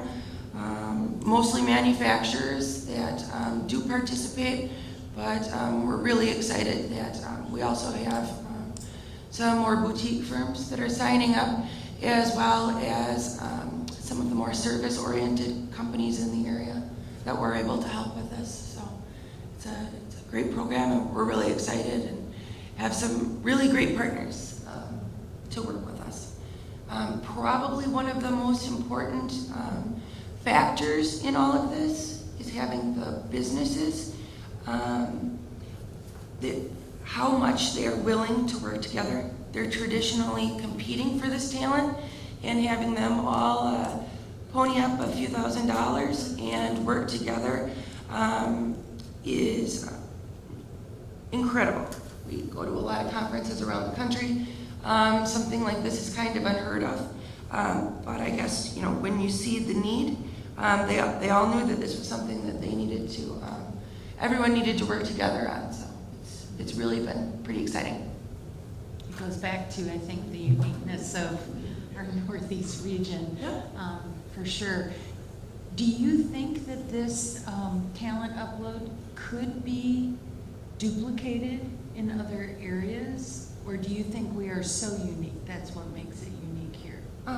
I always say so. I've given quite a few discussions, panels such as this around, and I said I think it, just putting together logistics, planning the event, that's not that tough. I mean, it's work, but what you really need is to be able to get consensus, like Kieran was talking about, from all of the partners that are sitting around the table. So you need the different municipalities, everyone to recognize this is something that's important. You need the businesses to recognize this is something that's important. And you need even the nonprofits in the area to realize this is something that's important, because we really look to the nonprofits to help engage the students as well. We want them to realize that if they move here, they'll be valued not only by their employer, but by the entire community, and that, it really, it sends a very strong message to those students when they hear from the mayors, the community leaders, as well as the CEOs and the companies that they might be looking to get positions in. Just so that I understand, maybe somebody else has this question too, but how do you identify who to connect with to draw those college students? Oh, sure. So that's, it's been tricky. So it's a little different with each college. So now that we're going into our 4th round, there's been some relationships that have been established. But in some cases, we work with career services. In some cases, we work with specific professors. In some cases, we work with deans or chancellors. In some cases, we work with clubs. But now that we've had a few, cohorts of students come through, it's a little easier to recruit the students to come on this. Initially, a lot of the students and the faculty, everyone involved, kind of thought it was too good to be true. This is a program that's totally free for students. We pick them up on campus, put them up in the Paper Valley Hotel for a couple days. Everything's covered. They actually even get some walking around money, as well as a whole bunch of goodies. So there was a lot of too good to be true. We had to convince them, no, we want these people here that bad. This is that important to us, that we are removing all barriers for these students. So it really has been all over the place, but it gets easier every year. I've seen the brochure. If any of us, it was a long time ago for college for me, but I still remember. So you get a brochure that says free trip, free transportation, free meals, free hotel. Everything. Yeah, sign me up. Sign me up. Exactly. We have to make that very, very clear. It's a great brochure. Yeah. Yeah, we're really excited too now that we have,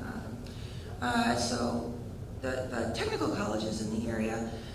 Traditionally, our employers have told us, we have nice pipelines into the technical colleges. So if you could focus on those four-year students, that's really where we're having troubles drawing those entry-level students.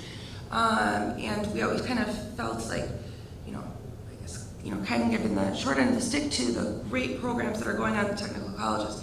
But now there's been some, actually through Linda Bartelt, as well as Anne Franz, helping the technical colleges and the UW system really align to be able to put together a really nice complementary program where the students go 2 years in a technical college, get an associate's degree, and then everything is transferable towards a bachelor's degree, which they put together another 2 years, and that's been in both computer science or IT and engineering. So we're really looking forward to being able to work with the Wisconsin technical colleges, as well as the UW colleges, the UW universities, as well as all the private colleges that are throughout the Midwest, as well as those in the surrounding states. So thank you. It's opening things up.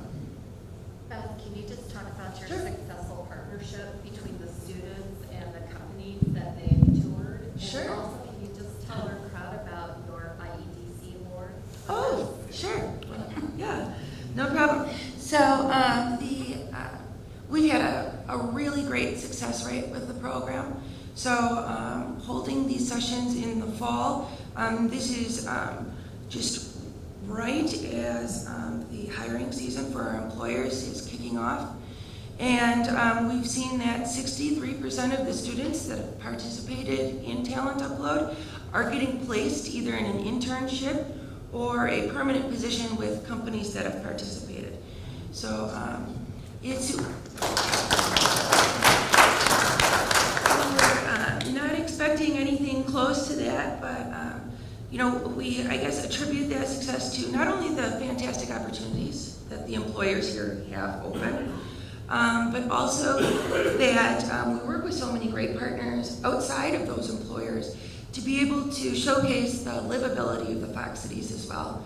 Millennials especially are really focusing on where they want to live before they choose that job, especially when they have such degrees in such sought-after categories. These people have opportunities in Seattle all over the place. So being able to show that not only is this a great place to live, it's very affordable, your money goes very far here, it's safe, it's clean, all of those great things is, I think that really contributes to the success of the program. And you got a huge award.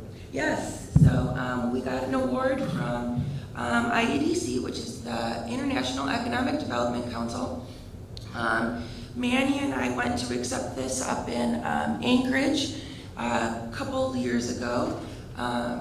And we knew that we were winning an award when we went to this conference, and we ended up winning a Best in Show award. So I believe it was 419, something like that, competitors that we were up against, and over and over in the conference, we kept on hearing people come up and say, this is amazing, we've never heard of any community doing anything like this, and we were a little blown away that I guess the program was all that innovative, but a lot of people, what they did say to us was, it's amazing that you've got these employers that are working together. So, I think that really does speak to what a unique place Fox Cities is. So not only are they working together on programs like Talent Upload, but they're also working together with the New Manufacturing Alliance, the New IT Alliance. I think it's become part of the culture of being a leader, a corporate leader here in the Fox Cities, that if you're not working along with your competitors, you're doing something wrong. So it's great to see, and it's, I guess, a gem that we have here that's, I guess, hard to quantify, but it's very unique, very unique. Exactly. We also have an insurance alliance, and then there are 3 healthcare alliances in the region. So yes, some really good things. Great. So at this point, we'll go ahead and open it up for questions. Yes. The business brick and mortar stores are obviously struggling. I mean, Sears is a good example. Radio Shack, I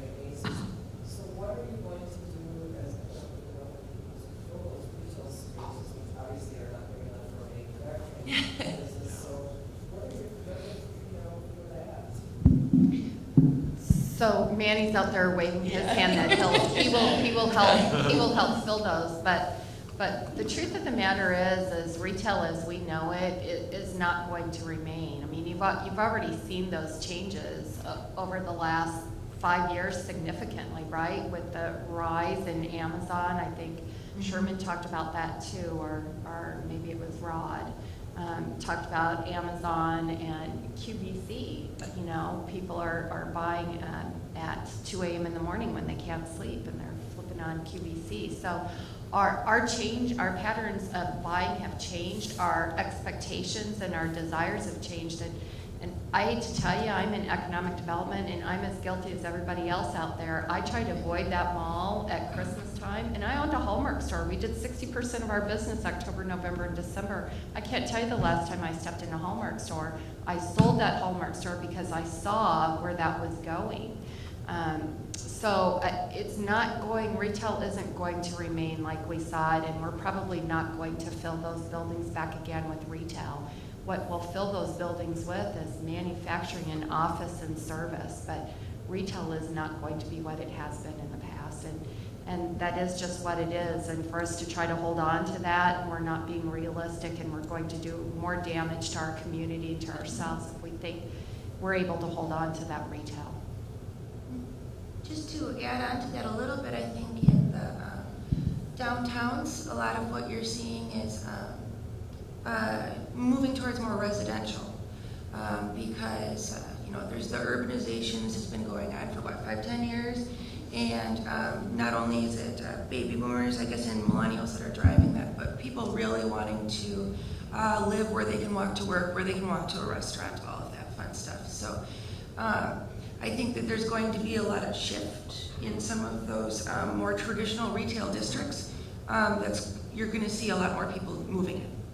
The City of Appleton just updated our comprehensive plan. Our council adopted it March 15th of this year, and we had almost 1,200 people participate in surveys, and we were blown away. One of the questions was, if you had an opportunity to live in an urban environment, specifically downtown Appleton, would you live in downtown Appleton? Over 50% of the responses were yes, and they're looking from single-family residential to apartments to condos, multifamily, all types of that. The other thing that the comprehensive plan continued to bear out were those boutique retail stores, boutique grocery stores, so the very niche, those destination drivers. That's on the upswing, so we see growth in that as well.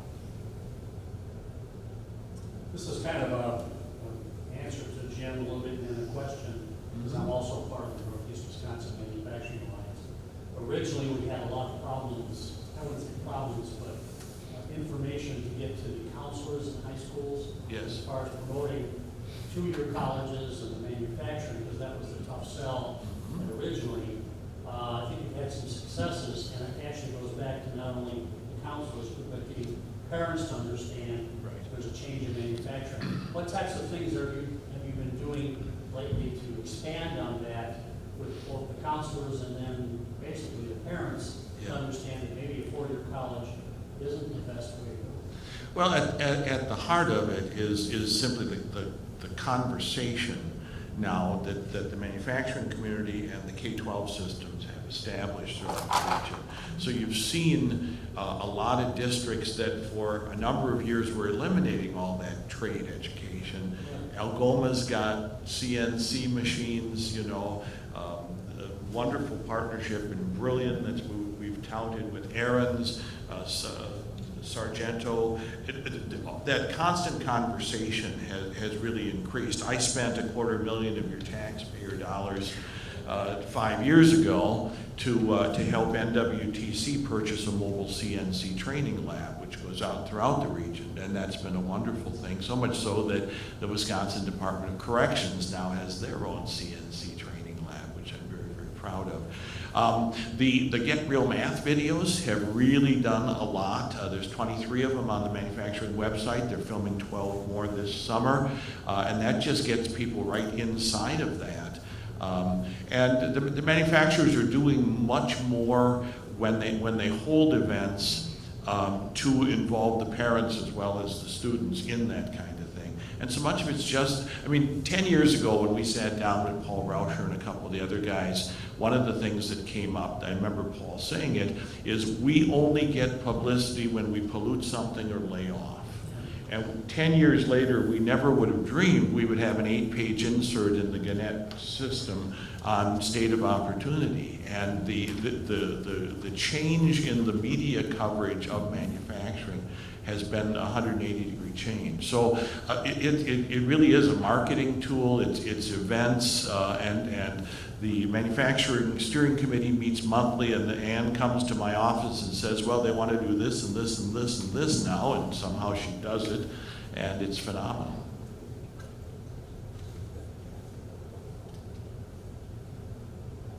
Let me get one quick thing in. As we talk about talent, I'm hearing very few people talking about the group that's coming up after the millennials.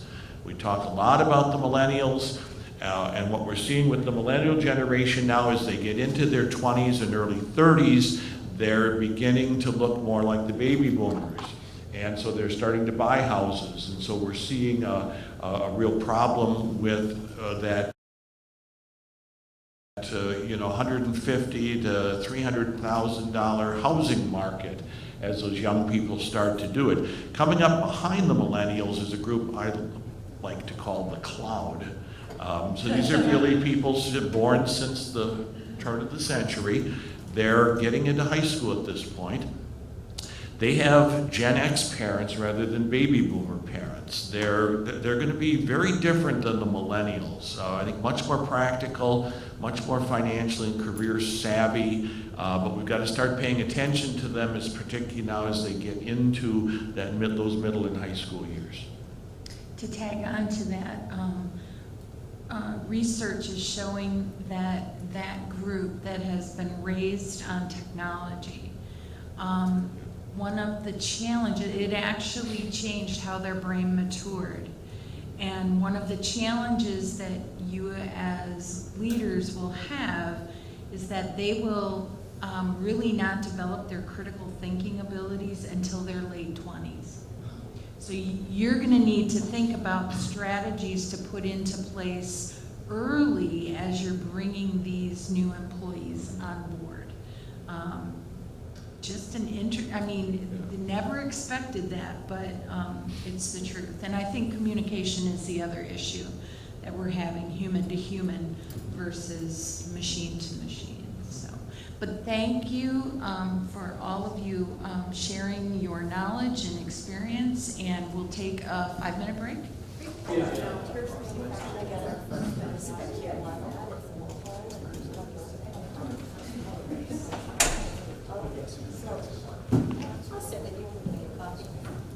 If you don't mind, I have to agree to get the emails though. So far on prepay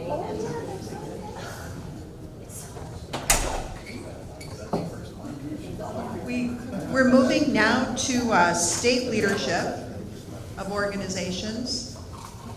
I am so delighted that all of you are still here with us.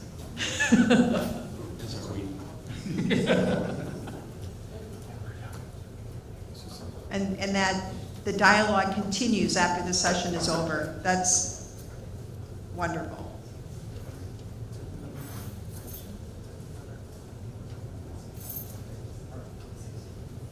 So with me for the last session are two examples of state leaders who represent business and industry.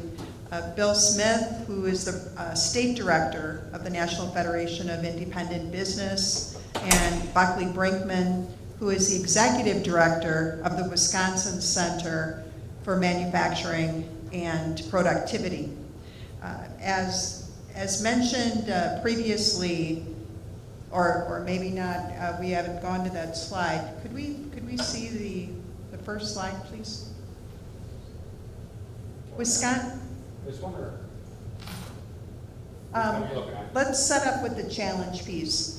In fact, if you're trying to figure out what I'm doing, I'm setting up challenges and opportunities. And the first, if you go back one. The challenge is the PowerPoint.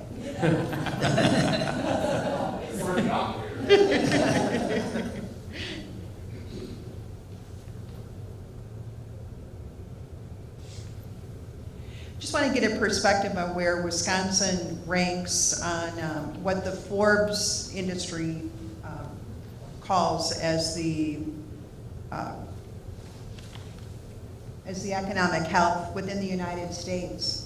And as you saw in the previous slides, Northeast Wisconsin is not indicative, neither is Dane County, and the area around Hudson is not indicative to Wisconsin's average.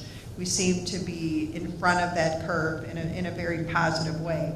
But if we take a look at Wisconsin in general, according to these variables, construction, bankruptcies, and startup activities, we would rank 29 out of 50 in the United States.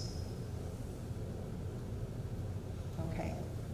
Now we'll begin with Bill Smith. So we'll move to a screen that gives an overview of where the National Federation of Independent Business squares on some of the policies. As we've heard, talent and recruitment of talented individuals is another factor in this, but in terms of the first 100-day agenda and the impact on small business, I just thought I'd set it up with this particular screen.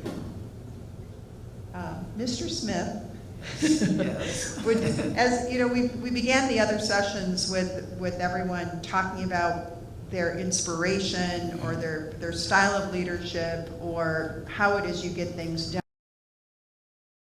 done. And without embarrassing you too much, you're always ranked among the top in representing small business. And it isn't because you are an average individual, it's because you build relationships and people can take you at your word. And I can say that from my experience. Where do you get what is your leadership DNA? We'll put it that way. I didn't know you were going to ask that question. Oh, actually. you know, there I thought always we has had to a be a whole couple different of sideline dialogue going on here. Yeah. Dr. McCormick, I actually think of her as Representative McCormick because we go back to her public service days. So I don't know, DNA, it's a little scary, I guess, but Philosophy, you know, I think that, you know, I'm a lobbyist. I should point that out. That's basically what we do at NFIB is we're advocates for small business in the Congress and federal government, as well as in Madison. And I think that the way that you establish longevity in this business of lobbying is relationships. NFIB has challenges, of course, right now trying to figure out the best way to communicate with our members and establish those relationships with the small business community. You know, until just a few years ago, we had over 5,000 members that still requested that we alert them to public policy via the fax machine. And when I tell my colleagues this, they'd say, wait a minute, what's going on with NFIB? And if you look at the profile of our membership, fax machines were still very much in use. And it wasn't too long ago that I actually did have a member ask that I send them a communication via fax. I think our fax machine alert list now is down to around maybe a couple thousand, but it's still there. It's still there. So I think that in terms of relationships with our members, relationships with our coalition partners, other organizations, relationships, most importantly, with the legislature and the staff in the legislature, are critical to longevity in this business of lobbying and being an advocate for public policy. I've often thought over the years that, you know, one enemy on one issue is your friend on the next issue. Whether you're talking about another organization or you're talking about an elected official. So I always feel that even if we lose on the public policy end, if we haven't lost that relationship at the end of the day, we really haven't lost going forward. And so it's a matter of building a foundation for these kind of relationships so you can move on to the next issue with a former enemy perhaps whether it's an elected official or whether it's a colleague in the lobbying community. So I don't know, Terry, if that gets to your question. I think it's just, kind of the old adage, you treat others as you want to be treated, and you move on from there.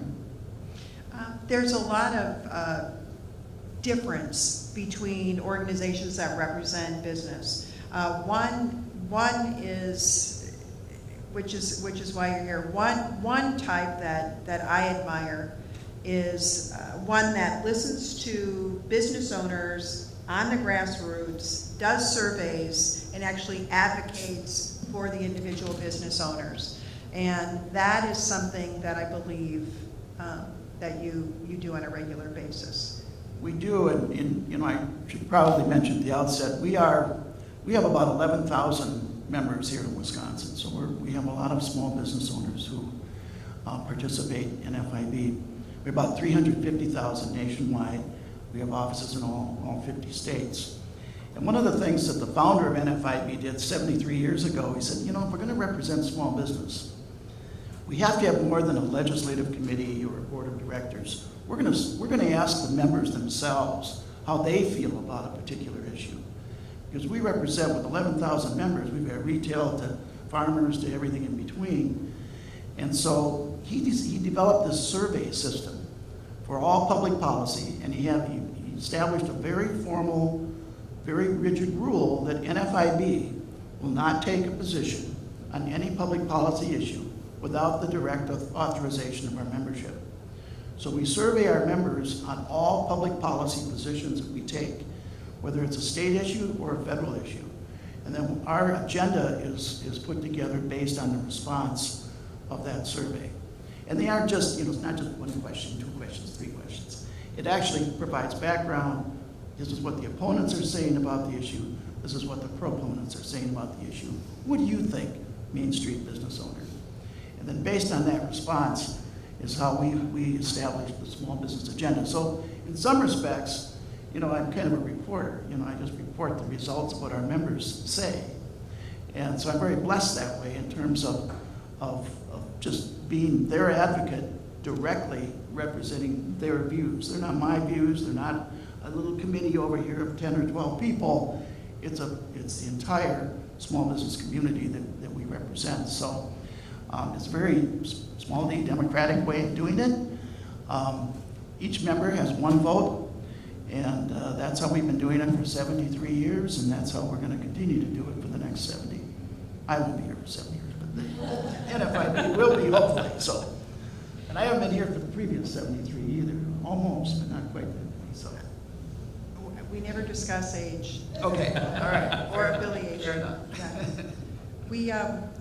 We, as we're discussing the first 100 days and the other two sessions, we were looking at impacts on either community leadership or private business leadership. Now we're going to, since we have you on the hot seat, we'll get to you, Buckley. We really will. We have you on the hot seat. How did you come up with, or how are you sensing the trends moving, if at all, with this first 100-day agenda? Are your members, coming up with a level of optimism? Is there more investment? Is there less investment? What are we seeing? Well, I think we have something called the Optimism Index, and one of the I think the characteristics or really the trademarks of NFIB is the research that we do of the small business community. Because we have so many members, we are able to put together some pretty good studies that sort of measure how the small business community feels about certain issues, or what their role is in the communities. It covers a broad range of topics. But for over 40 years, we've been producing this economic trends report through our research foundation. So every month, we kind of take the pulse, or take a snapshot, pick a word, of economic activity on Main Street. And in May, we found that few readings in the last 43 years of doing this survey have been higher in terms of optimism. We had a 38% increase in the optimism index in December of last year. Obviously, it was driven by the election. Our members are feeling pretty good about going forward, much better than they have in quite some time. In fact, I'll give you a number. Our economist is calling it a surge. I mean, it's just this, we haven't had anything like this in a lot of years. It shot up to near record levels last November already, and still hasn't come down. In December, we saw a 38% jump in the number of business owners anticipating improved business conditions in our country. The index for May continued this strong performance. It's been at a historically high level for 6 straight months. In May, 5 of the index components posted a gain, 4 declined, 1 remained unchanged. Labor markets remained strong. Capital spending remained high.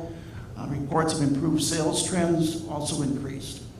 So in terms of the first 100 days, small business owners are feeling pretty good. They're feeling a little more optimistic, or a lot more optimistic. And this sort of trends some other opinion polls as well. I noticed that the Rasmussen report in January of 2012, 24% said the country was going in the right direction. In June of 2017, 37% said the country was going in the right direction. So that's a pretty good improvement. In February, it was 45% said the country was moving in the right direction. So it's clear that small business owners are really cautiously, as they always are, very cautious about the economy in the future, and it's clear that their optimism is leading to a certain amount of action on their part. So they are looking to hire. They can't find employees, but they are looking to hire. They want to hire. They want to make capital expenditures, but sales are starting to improve. So all these things are going on. All these positive economic indicators are there on Main Street, but the problem is labor. And the enemy of small business for years has been uncertainty and the impact of uncertainty. I know Rod mentioned the challenges of managing uncertainty. Well, small business owners have really struggled with the whole uncertainty surrounding the economy that we've had the last 3 or 4 years. They feel much more confident about their future now. But I want to caution, the word of caution is that this is a policy-driven optimism. If the Congress and the administration fail, if they don't deliver on the campaign promises of fixing health care, the regulatory environment, tax reform. I think Manny left. I know he's not real optimistic, but if the Congress and the administration fail to address those issues, this bubble is going to burst very, very quickly.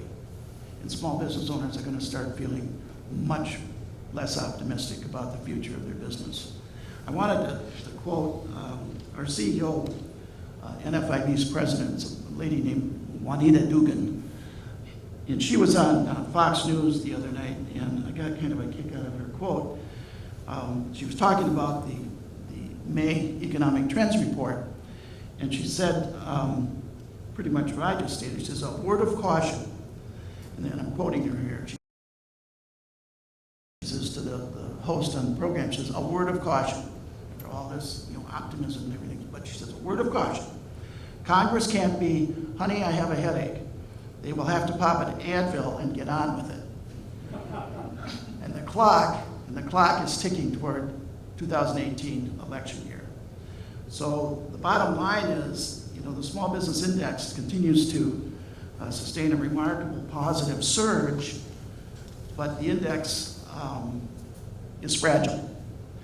And certainly the first 100 days have received the applause and, most importantly, the hope of the small business community, yet significant challenges do remain on Main Street. So again, our elected officials, the administration, the Congress, they must deliver on their promises, their campaign promises, or as their unfulfilled agenda stalls, so goes the Main Street economy. So we'll see how things go. Hopefully they'll get their act together and they'll start moving some of these key issues. healthcare, regulation, and tax reform. And I think we'll continue to see improvements in the economy. Thanks, Phil. 3/4 of the new hires are conducted by small business. That's how significant the small business group and small businesses are to our economy. When it comes to manufacturing, manufacturers have continually led income and have continually led the economy in the residual investment that employees of manufacturing companies make in retail and other businesses that are dependent on a strong manufacturing economy.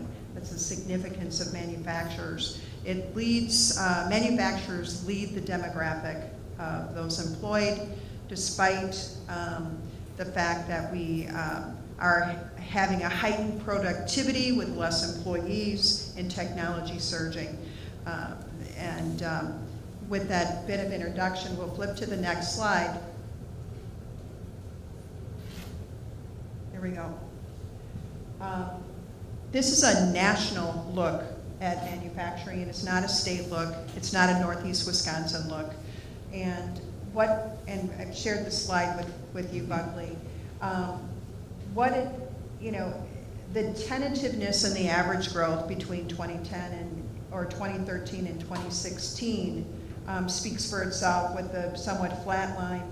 But as we look to, are we impacted by federal laws and federal regulations? You look at 2009 and what was the federal landscape that could have impacted manufacturing, and that is when the Dodd-Frank Act went into effect. We know that funds, access to capital for manufacturing was severely impacted, as well as the crash that came with the real estate and housing bubble at that time. So they had a double whammy going into 2009. Now, I'm going to say Mr. Brinkman, because I've read your resume. Harvard MBA, a lot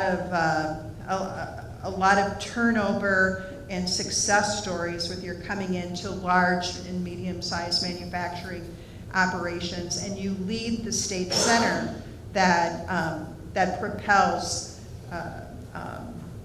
individuals to go out and then educate, train, consult with manufacturers who are primarily small to mid-size in size in the state of Wisconsin. Could you introduce first to yourself from a more personal nature and what it is that drives Buckley Brinkman to lead the Center for Manufacturing and Productivity for the state of Wisconsin, and what are some of your leadership principles? Sure, absolutely. Thank you. I'm so happy to be here. Good morning, everyone. This is just a fantastic opportunity for me. I grew up in Madison. I'm the son of a Lutheran preacher. So some of what Jim was talking about this morning I could relate to directly. You know, there are two kinds of kids you have to worry about, right? They both start with PK, right? Policeman's kids and preacher's kids, because we're always testing the line, right? We know what we can get away with, and we're constantly looking for some new trouble to get into and see what we can figure out. You were asking before how my philosophy built, and I think the way that it built for me were all those hours when I was the low man on the totem pole working my way through school and sitting around at a younger age at McDonald's around a Coke, and older age in a pub around a beer, and saying, you know, if I were in charge, this is what I would do. And I constantly have to remind myself that, you know, wait, you're that guy now. So you have to be listening and taking in what people are giving to you. And in the turnaround world, you find a lot of times that the answers are inside the company. You know, people just haven't been listened to, or somebody hasn't put the pieces together. So that ability to listen and synthesize solutions is at the core of who I am.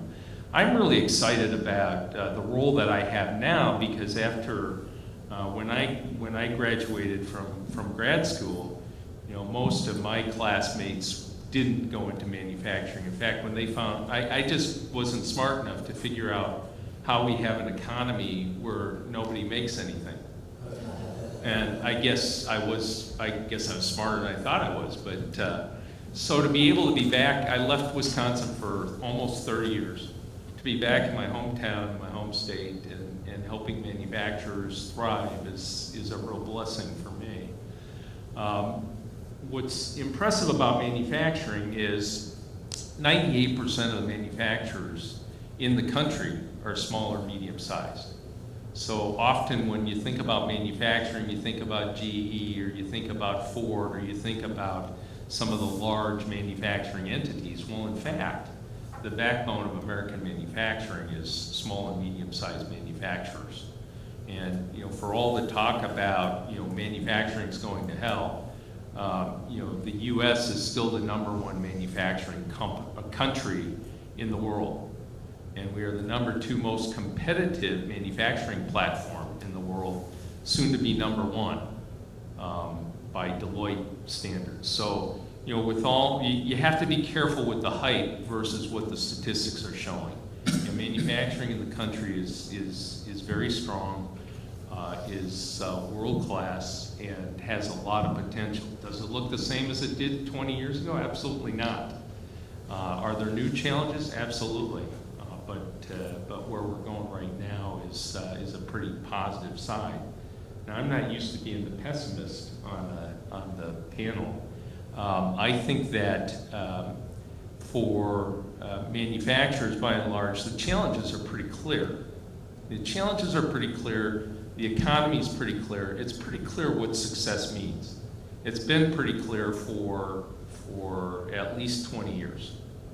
I mean, I think a lot of times in going out and dealing with businesses on a one-on-one basis, you hear, well, we're going to wait.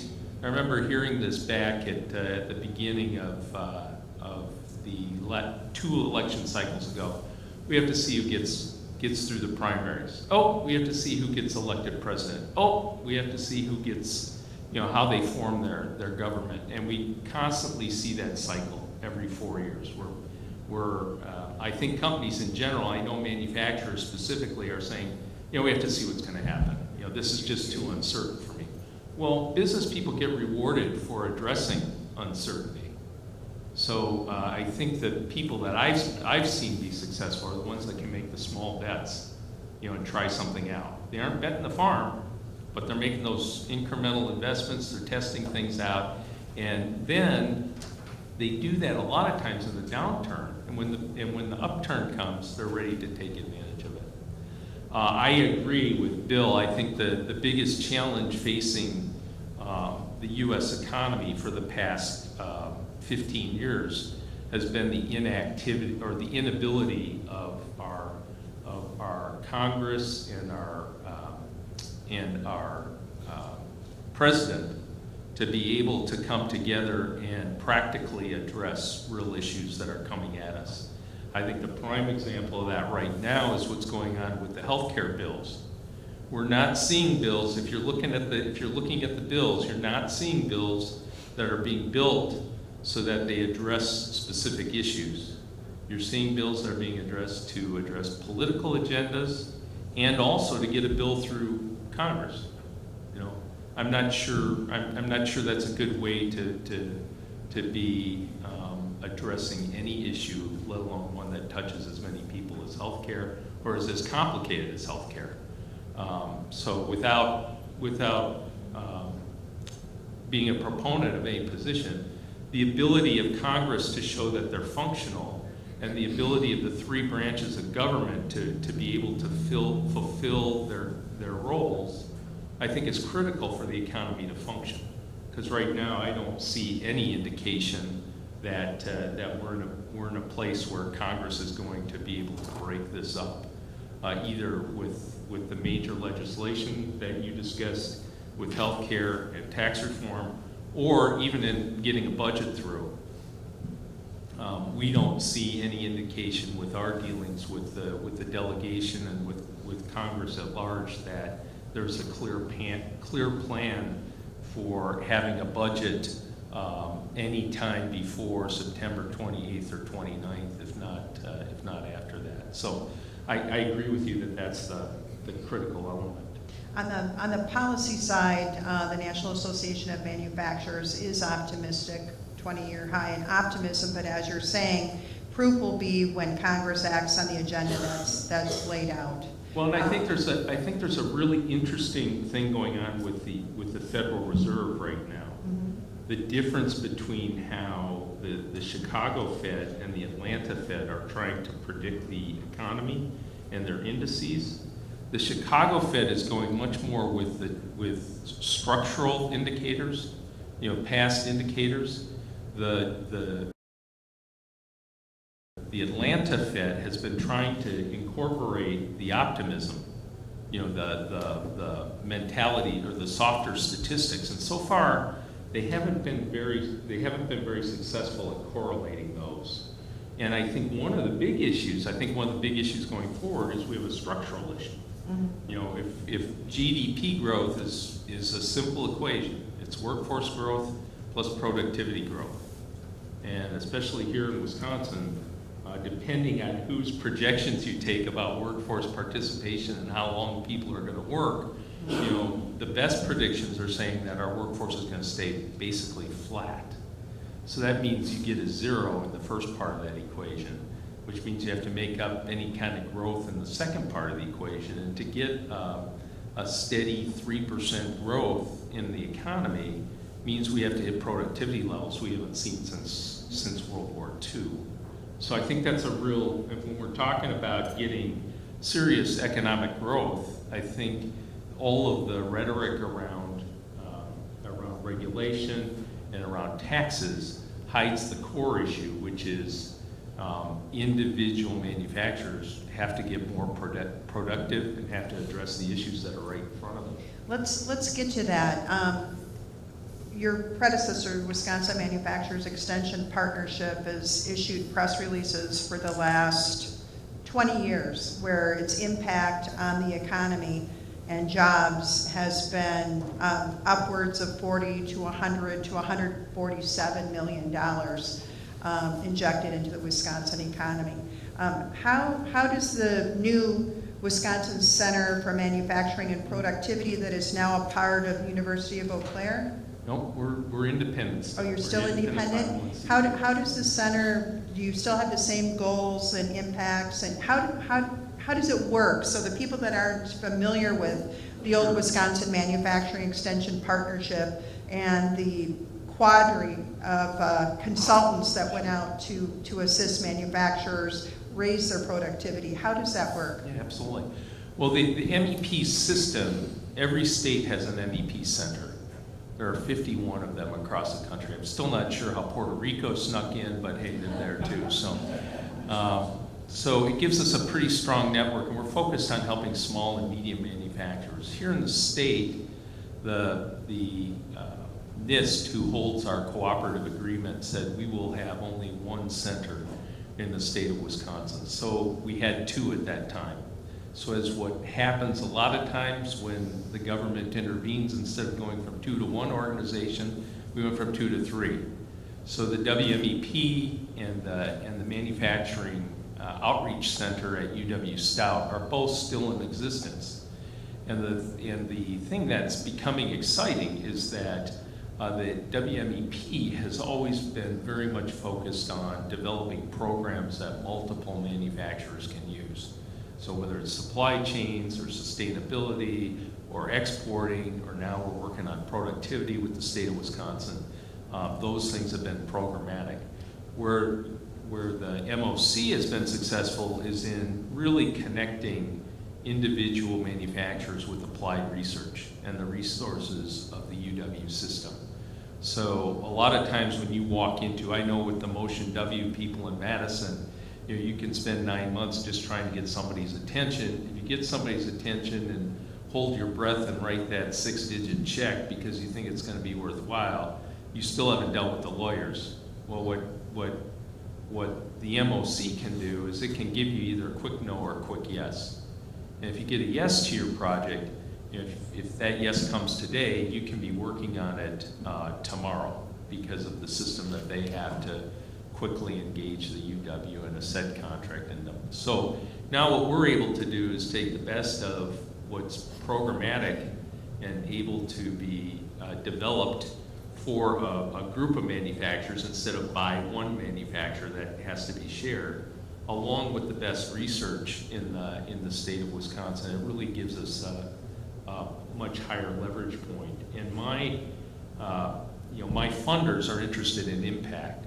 So that puts me in a very unique position. I'm a capitalist. I'll take money for the services that we provide, but if I can't provide real impact for our manufacturer, it doesn't make any sense for either of us to engage. So it puts us in a unique position. Mm-hmm. So results-driven leadership Absolutely. would be your mantra.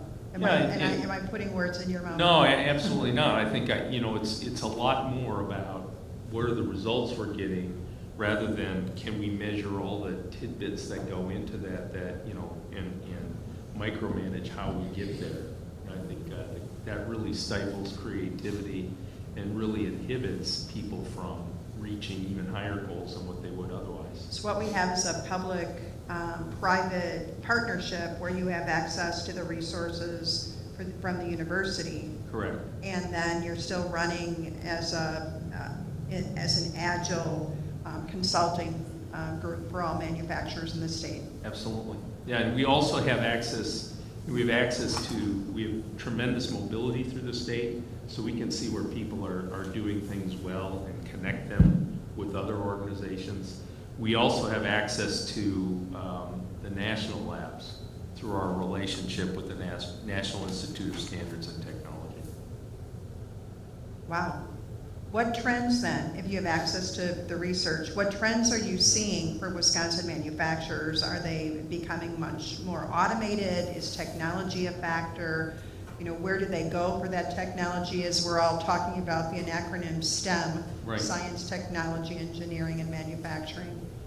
How are we reaching those potentials? Yeah, I think that the trends are very clear. I think that the number one issue that we're all going to face is the body gap. We're beyond the skills gap now. We just don't have people. So if you can think about how you're going to reach that challenge of I'm going to grow my business without anybody else to hire, that's the real challenge right now. And I think 75 to 85% of the manufacturers in the state are absolutely asleep at the switch. They do not see this coming because this still looks like a skills gap to them, where they just can't hire the person coming in the front door. And part of our mission is to wake them up to that. And we really see three major trends affecting manufacturing right now. One is additive manufacturing, 3D printing. The issue there is that it's very good for prototypes. There is some manufacturing being done with it, but the issue is one of the intersection between process, materials, and orientation in the printer. We don't have the technical data on that yet to really be able to use that in widespread production yet. But that's coming, and it'll change the face of every manufacturer. Number two is the industrial Internet of Things. There's a lot of hype out there about connected devices. There will be over 50 billion connected devices. I mean, it's an incredible number in the next 10 years. The question is, how do you use that data, and how do you really make a difference in your business and generate an ROI? Right now, there's a lot more hype than there is success. In a lot of cases, the new technology is simply just paving the cow path, which is fine. We're learning about it. We're discovering new things, but we're just doing things that I used to do 30 years ago in the paper mill electronically rather than manually. And there's a benefit to that, but I think the best is yet to come. The third issue is one of automation. I mean, and especially in robotics and the improvements there, what used to cost you $250,000 for the robot and another $250,000 for the safety cages around the robot, now you can buy often for $50,000, and you can work right next to it. the improvement in sensors and the improvement of visual acuity has been phenomenal. Moore's Law is alive and well. The cost has fallen, the capabilities have increased, and now manufacturers are just beginning to figure out, okay, how can I use this robot to take over some of the menial tasks that nobody really wants to do anyway. So I think there's a tremendous opportunity there. Every time there's been an increase in the use of robotics, there's been an increase in employment. So I think the challenge for Wisconsin manufacturers is separating what's hype and what's real.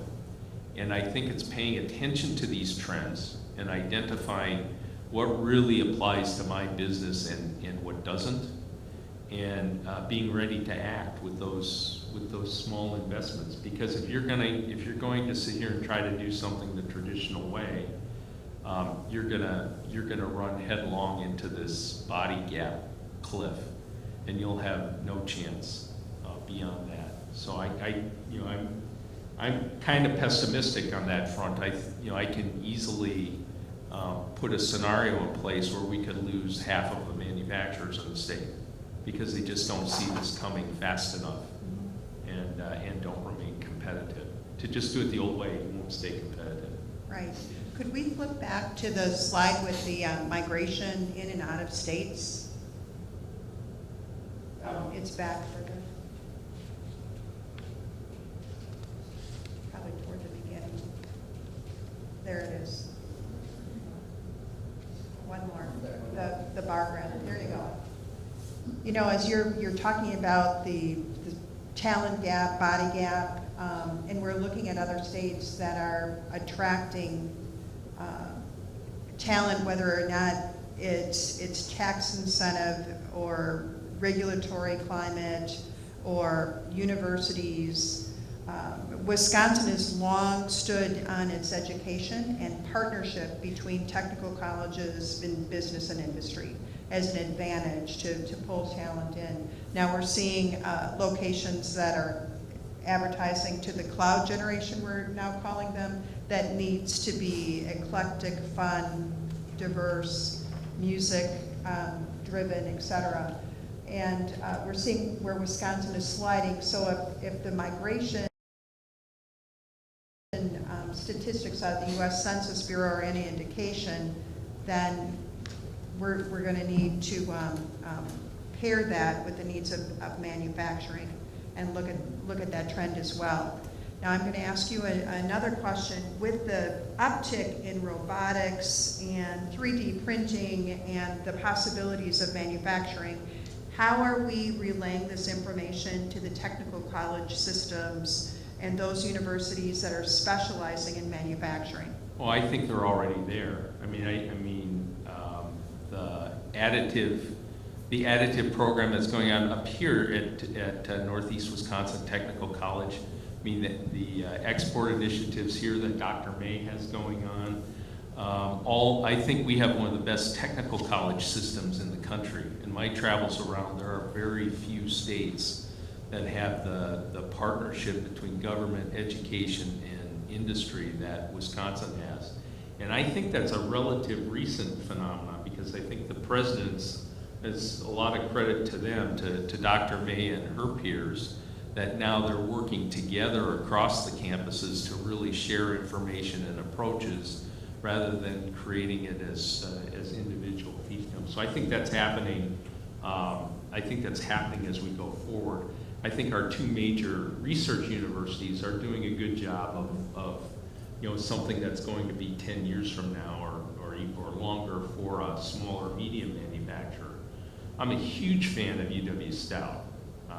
They are Wisconsin's polytechnic university. They have partnerships with some of the technical colleges to provide engineering degrees across the state. And if you're talking about a degree program, any degree program that they have there has a straight line from the classroom to industry. Whether it's their healthcare degrees or their manufacturing degrees or their engineering degrees, that is a straight line, as straight a line as you're going to get. If you want to study ancient Indian civilizations, you're probably not going to go to UW Stout. if you want to have a practical, hands-on, with experience engineering degree, golly, it's hard to find a better place right now. So I think the folks that are focused on it understand what's happening. I think one of the things I get concerned about is when our university system describes how they have students that are ready to go, and there's a real disconnect with industry. I mean, 95 when you look at the UW system and their surveys, they say 95% of the professors say their students are industry ready, and industry says it's in 20 to 30% range. So there's a real disconnect there, and I think there needs to be a lot more conversation there about are you really ready? The new head of workforce development recently had a press conference, and he talked about the need for demand degrees and demand certificates throughout the university and technical college systems. And I think that's where you're getting to. How are we relevant, and are we meeting the needs of the economic climate while still preserving the liberal arts tradition in order to make sure that innovative thinking is there as well? Well, I think our university system is in jeopardy right now, because I think they're using an outdated model. I mean, the idea that when I went through decades ago, that you could get your degree and be pretty well set is dead and buried. Right. I mean, in the model that UW, that most of the campuses follow, I know from my experience, is the only time I'm contacted from UW-Madison anymore is when they want me to join the Alumni Association or they want a check from me.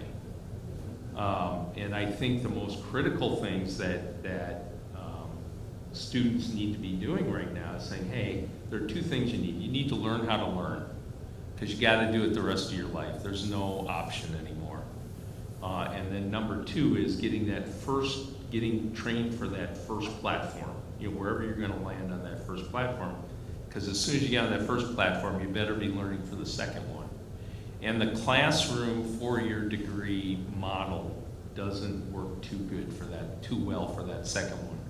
We're going to have to find many more ways to interact and go back into formal learning situations without disrupting careers.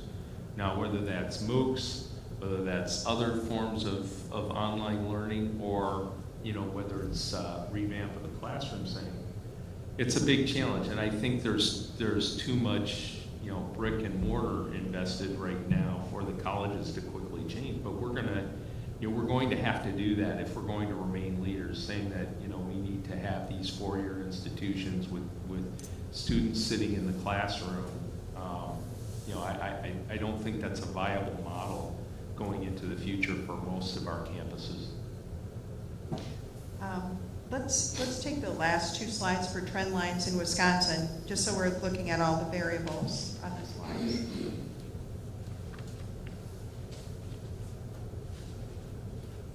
There you go. As a comparison, again, data from the UW Extension comparing Minneapolis, St. Paul metropolitan areas and the health of metropolitan areas versus Wisconsin, and we're seeing a very different climate. I mean, you can certainly argue that Minnesota is only St. Paul, Minneapolis, and Bloomington, therefore it doesn't apply, or we could see it as an opportunity and say we need to take a look at why in 1950 we had a more vibrant metropolitan climate than we do more recently in 2013. What can we do better? How can we improve?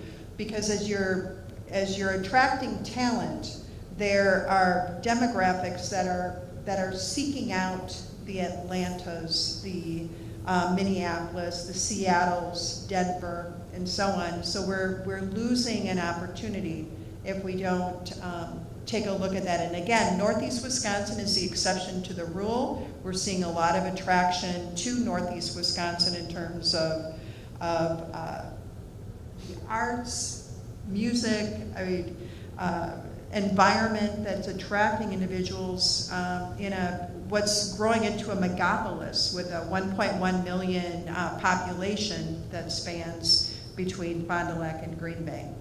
So that may need to get on the radar of the next data put together. Now let's go to the last slide. Now there's a lot of discussion about the 41 corridor. How can we put metrics together? How can we improve this regional approach? And if we would cast the Northeast Wisconsin in the same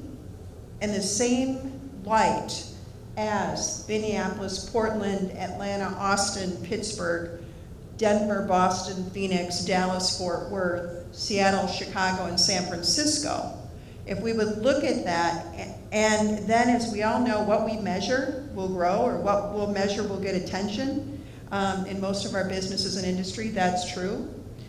Then we would need to take a look at these variables. And county by county, in Minneapolis, Pittsburgh, and all of these other cities, I guarantee you, they've already done this.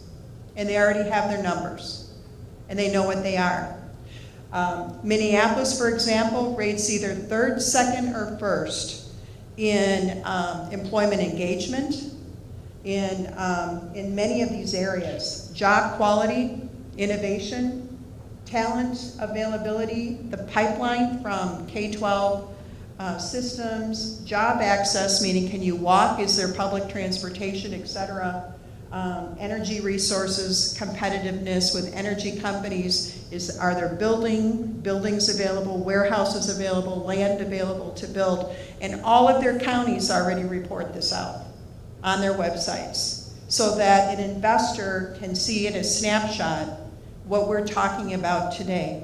What type of competitive advantage do we have in Northeast Wisconsin and Wisconsin? And I just wanted to put this slide up for your information. As a leadership scientist, I guess you could categorize me, I hope I have that label. If I were making policy decisions, I would want to measure all of the areas that would align with who I would want to compete with for that body counter. That sounds almost like an investigative TV show, by the way. I'd rather say talent count, and see how we stack up. It may help us all. It may be something to think about. It's the last provocative question that I'm going to leave you with, is how do we stack up with all of these demographic variables that we could very well measure and are measurable. That's what a leadership scientist in public policy could do and could provide. Is insight in using big data, which is where I come from. I use big data to measure econometrics, to measure leadership type, and even something I created called the Integrity Index, which you folks were talking about. Will Congress deliver on its promises? It's a very sophisticated algorithm, but it's something that that I've used both in my dissertation and my most recent study on the last presidential election. Be very doable in econometrics. Be interesting. Integrity. Integrity. It's interesting. So I have a unique perspective. So I'm from Mississippi, and once I graduated college, so I'm a Gen X. Once I graduated college, I moved to Atlanta for this very reason, because the perception was there's opportunity there. I had friends there, and it attracted young talent from Alabama, Tennessee, different areas where it's the best and brightest that have graduated from school, whether it's technical, whatever, and then they come there for opportunity, right?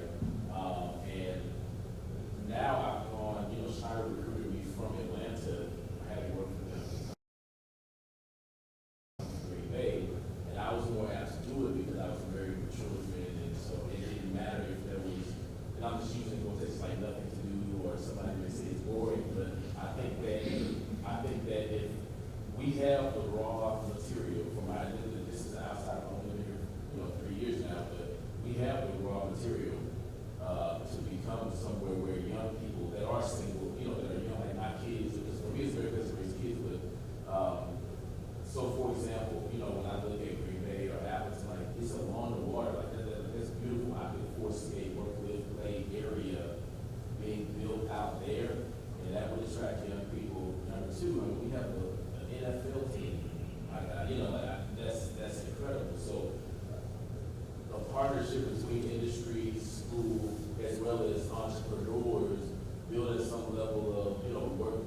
way, I'm already seeing that happen a little bit in Appleton as well as in Green Bay along the river. I just see it as a place where you could attract investment riders from not only the outside of Wisconsin, but also Iowa, Minneapolis, all those French towns where it's just a young kid, guy, gal trying to make a name for himself and come there. So I think you got to realize it. Absolutely. That's the vision I see.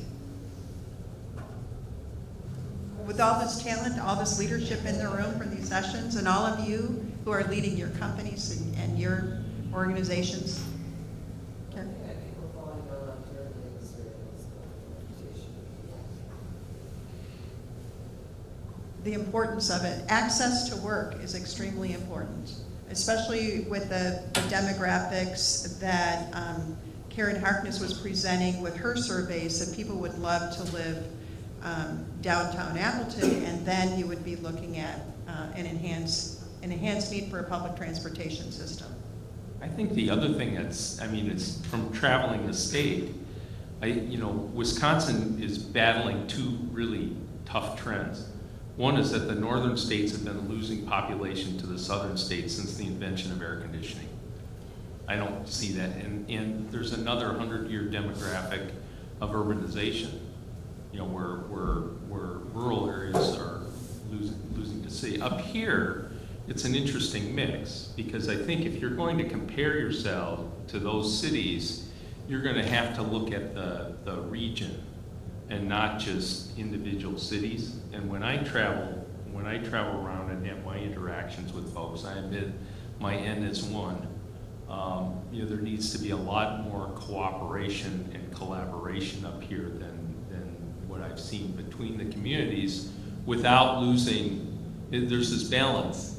Part of the attraction up here is being in a relatively small town or a small community, but you need to leverage all of them, because you do have a good skin response to that. I think one of the things that I saw on the East Coast that I think would work in the Northeast region was the building of communities that have the condos, townhouses, apartments, all in the same area, and within that, they build the boutiques, the grocery store, and that sort of thing. So when you came home and you were in your off time, you did have the walkability of doing those kinds of things, but yet you could go to bigger venues that, or other opportunities outside of that.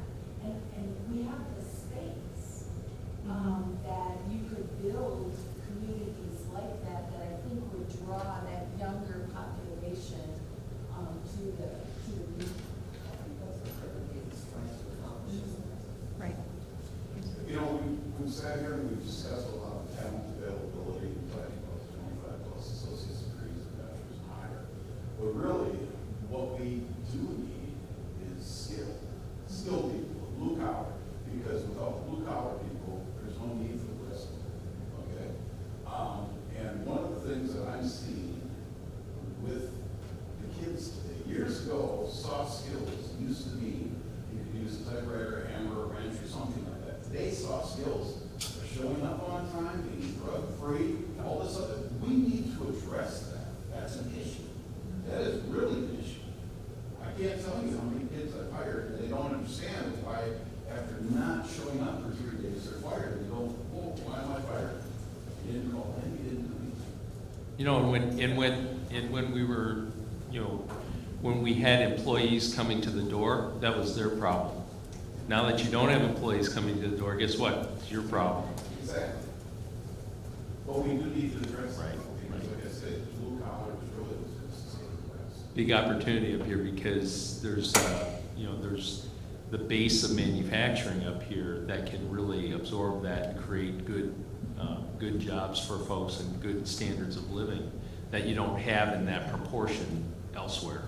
What's really intriguing about this too, this labor market, is we have almost 90,000 jobs on the state's work site, employment opportunities.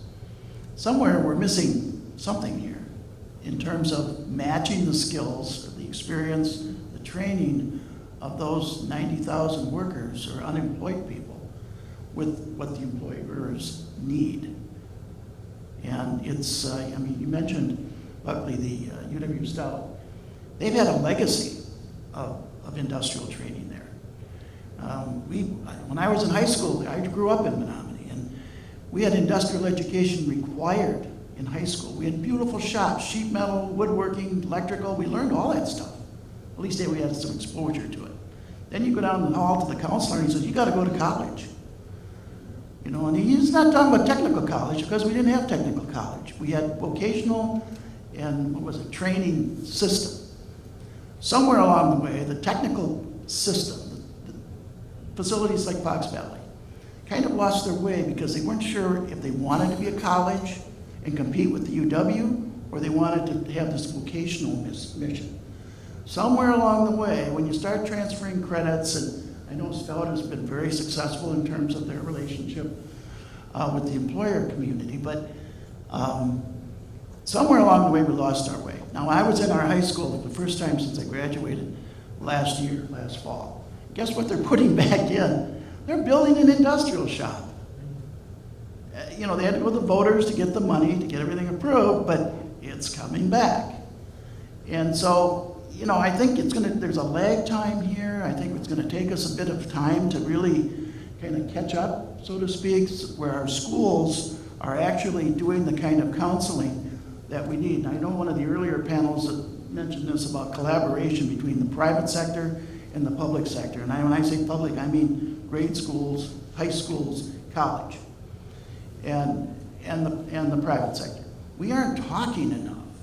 We just aren't collaborating. And it's getting better. There's been a lot of improvements, you know, in the dialogue, but you know, we've got some catching up to do. And I think that the legislature certainly has to take the lead on this in terms of allocating the appropriate resources to get this job done.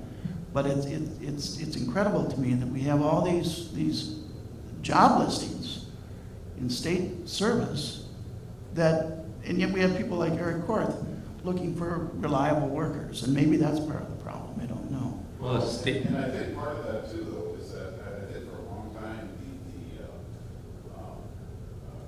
grade schools and high schools and so forth had pushed kids towards college, not realizing that, you know, a good manufacturing job, a good skilled trade can actually make you more money than a college education. Well, they push it that way since, you know, I was in high school, and something interesting happened. We all thought the college degree was going to be the new high school diploma, right? Something strange happened along the way. The ratio didn't change. It's still a third needs a high school diploma or less, a third needs a 4-year degree or more, and a third is somewhere in the middle. Now, the makeup of those thirds have changed, but the numbers are still the same. So that's an interesting phenomenon, to me anyway. What a waste of resources when you consider the dropout rate at UW-Madison. What a waste.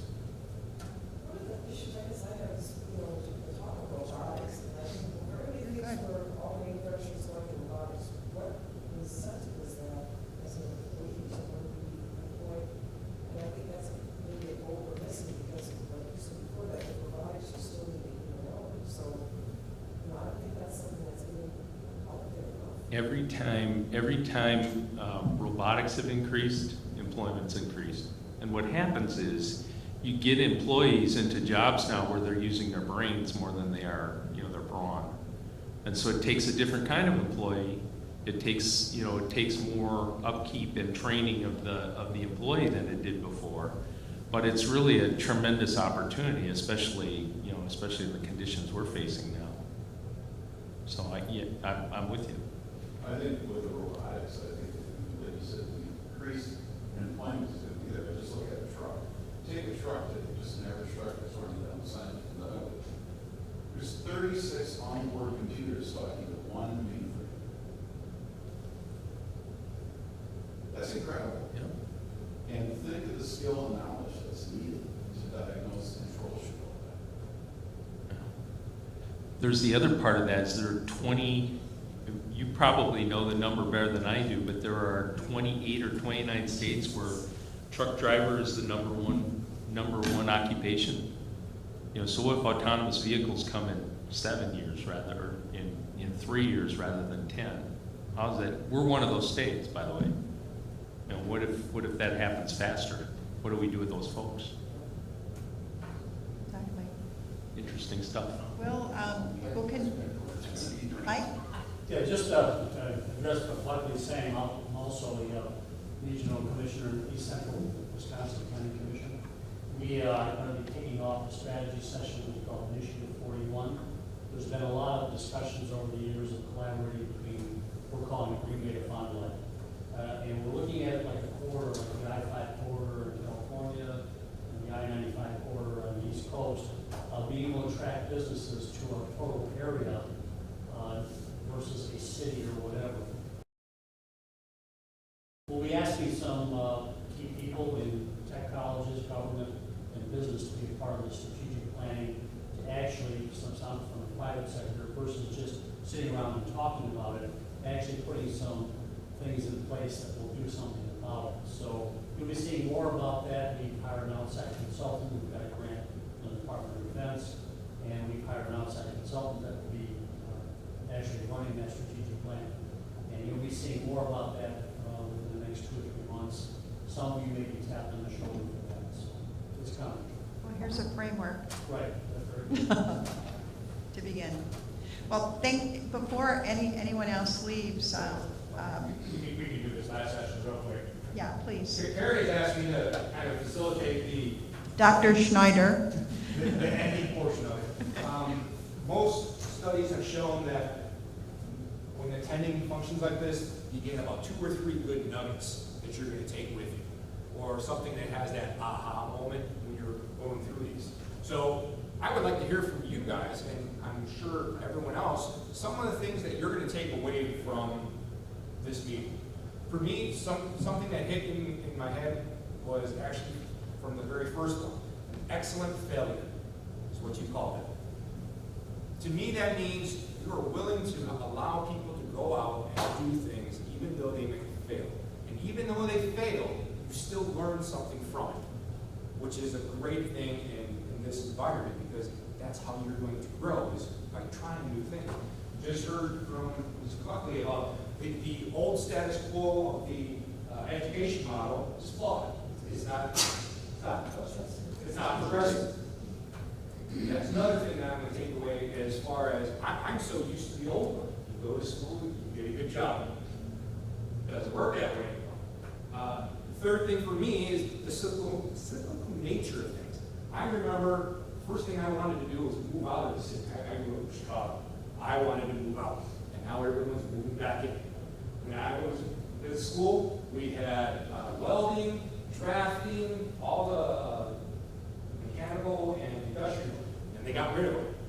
Up in Green Bay, they just spent a whole bunch of money at Green Bay Southwest putting in a new welding lab. As Jim Galmabeski said about those trailers, they're using those at the high school now to get CNC running, so it's coming back around. What kind of things are you guys going to take away from it? Well, I think we still have work to do. Oh, it's, So, on the collaboration, I guess, is where we're going to meet goals. how are you going to implement that collaboration when you go back now? Well, I'm kind of here as an outsider, so. All right, so I'm a law enforcement guy, and I'm a teacher, so. I'm sorry, ask me a question. How are you going to use that collaboration when you go back to where you are? Well, I'm involved with the faith investor, and one of the big issues we're working on our household transportation. There's so much to consider, there's so much. So that is something I want to do. So you being those faith-based, you help people get jobs and you kind of help with that. Just showing how the transportation is an integral part of growing the economy, right? What's something you're going to take away? Probably the reason why I'm here is the collaboration side. Because, the company that I work for has been around for 90 years, but we're seeing the same issues that everybody else in here is seeing. Talent shortage, body shortage, skill shortage. And if we're going to continue for another 90 whatever years, then we're going to need to find a way to collaborate with the rest of our industry, because we understand that if you don't collaborate with your industry, you're only robbing from each other in tech. If you don't bring new talent in. All you're gonna do is just drop feed or pay Paul, and there's always gonna be a shortage of competition for it. So the collaboration side of it, being part of as many of these, situations like this, trying to develop this area, to bring new people in and have them see that it's a great place to either work, play, raise a family, recreate, whatever it may be. That's what we're trying to do. I think the biggest concern for me is what Buckley had said, and that was kind of shocking, that 70% of the manufacturers don't either understand or believe there's a body gap. And I think this is much like global warming, you either believe it or don't, but if you don't believe there's a body gap and you get to that cliff, you're already past the point of no return. So that's my concern, is how do we educate the manufacturers and the public more on this body gap? We've heard about it for years now, and we haven't seen it exactly materialize, but I believe it is a serious problem, and I hate to get to the cliff before I said, well, I can't put the brakes on fast enough to get over the cliff. So that's my concern. A lot has to do with how people process information. There's a body gap. What is it? You said there's 90,000 jobs on this job. There's your number right there. 90,000 that hasn't been filled. What more than that number do you need to show that we have a situation, we have an opportunity? Sure, you came from the southeast Atlanta. What brought you up here? You said it was the environment, a good place to raise kids. How do we get that message out on a broader spectrum? That's a good question. So I think the education system is key, because my daughter lives in California, and they're having to send their kids to private school because the public school system is lousy. And I think a lot of people who have families, and I've got 8 of my 10 grandchildren who live in this area, and we're not going anywhere, is the fact of the education system, because it's one of the best in the country. So when people are looking, not necessarily people who are single, or looking with raising families, when I left the Air Force, I came to Procter & Gamble, because I was Chicago boys, I wasn't going to go back to the big city with my family. So I mean, those types of things, you look at something differently when you have kids and you're trying to think about how they're going to grow. And that's a major impact or a major positive in this area, is the education system. The other thing that you see when you saw that nice big barn that was put up, where people were negative and positive of population growth, what was number one? Colorado was number one, outside from legalized marijuana. It's natural. This is before then. Yeah, what does Colorado look like when you go there? It's beautiful. A lot of people vacation there. Hence, a lot of people wanted to move there. We've got the same sort of thing in this state with the natural landscape, the Fox River Valley, and then if you go further than that, some of the areas like the Plovers and Stevens Points, the areas that have all rolling hills and a lot of really nice geology, we have that same sort of thing. It just has to be accentuated more aside from Fox River and the pollution that was encapsulated with, that's what growth is that. Because to your point, moving here is beautiful. Like 2 rivers, like beaches and stuff, like it's beautiful here. But the perception, I take it for job advancement, but the perception was that it's super cold. Yeah. You don't hear that Wisconsin has beaches or areas like, you just don't hear about that. It kind of goes back to the culture of the frozen tundra, kind of package things. So you may have to just down with that a little bit and talk about some of the other areas. Oh, global warming.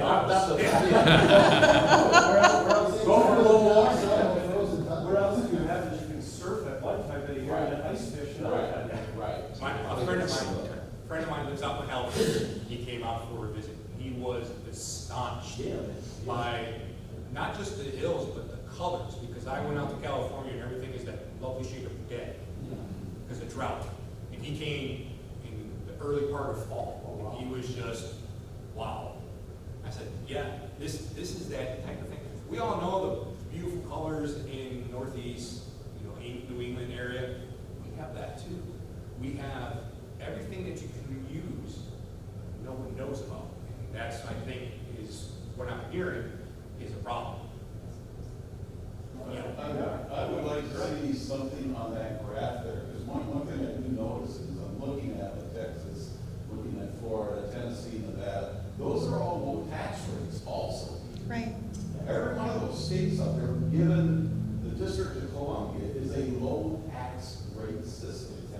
Oh, so you get down to the end, you got New Jersey, New York, you know, all Illinois, all high-tax states. That's something that we look at. Well, the other thing you don't forget about is baby boomers who are retiring. Do they retire in the state because of the tax situation? No. They're going to go to a tax friendly. And not only that, the retirees are a good source of part-time labor. If you can keep them here. And Labor investment. and knowledge, because they've been doing it for so long. Absolutely.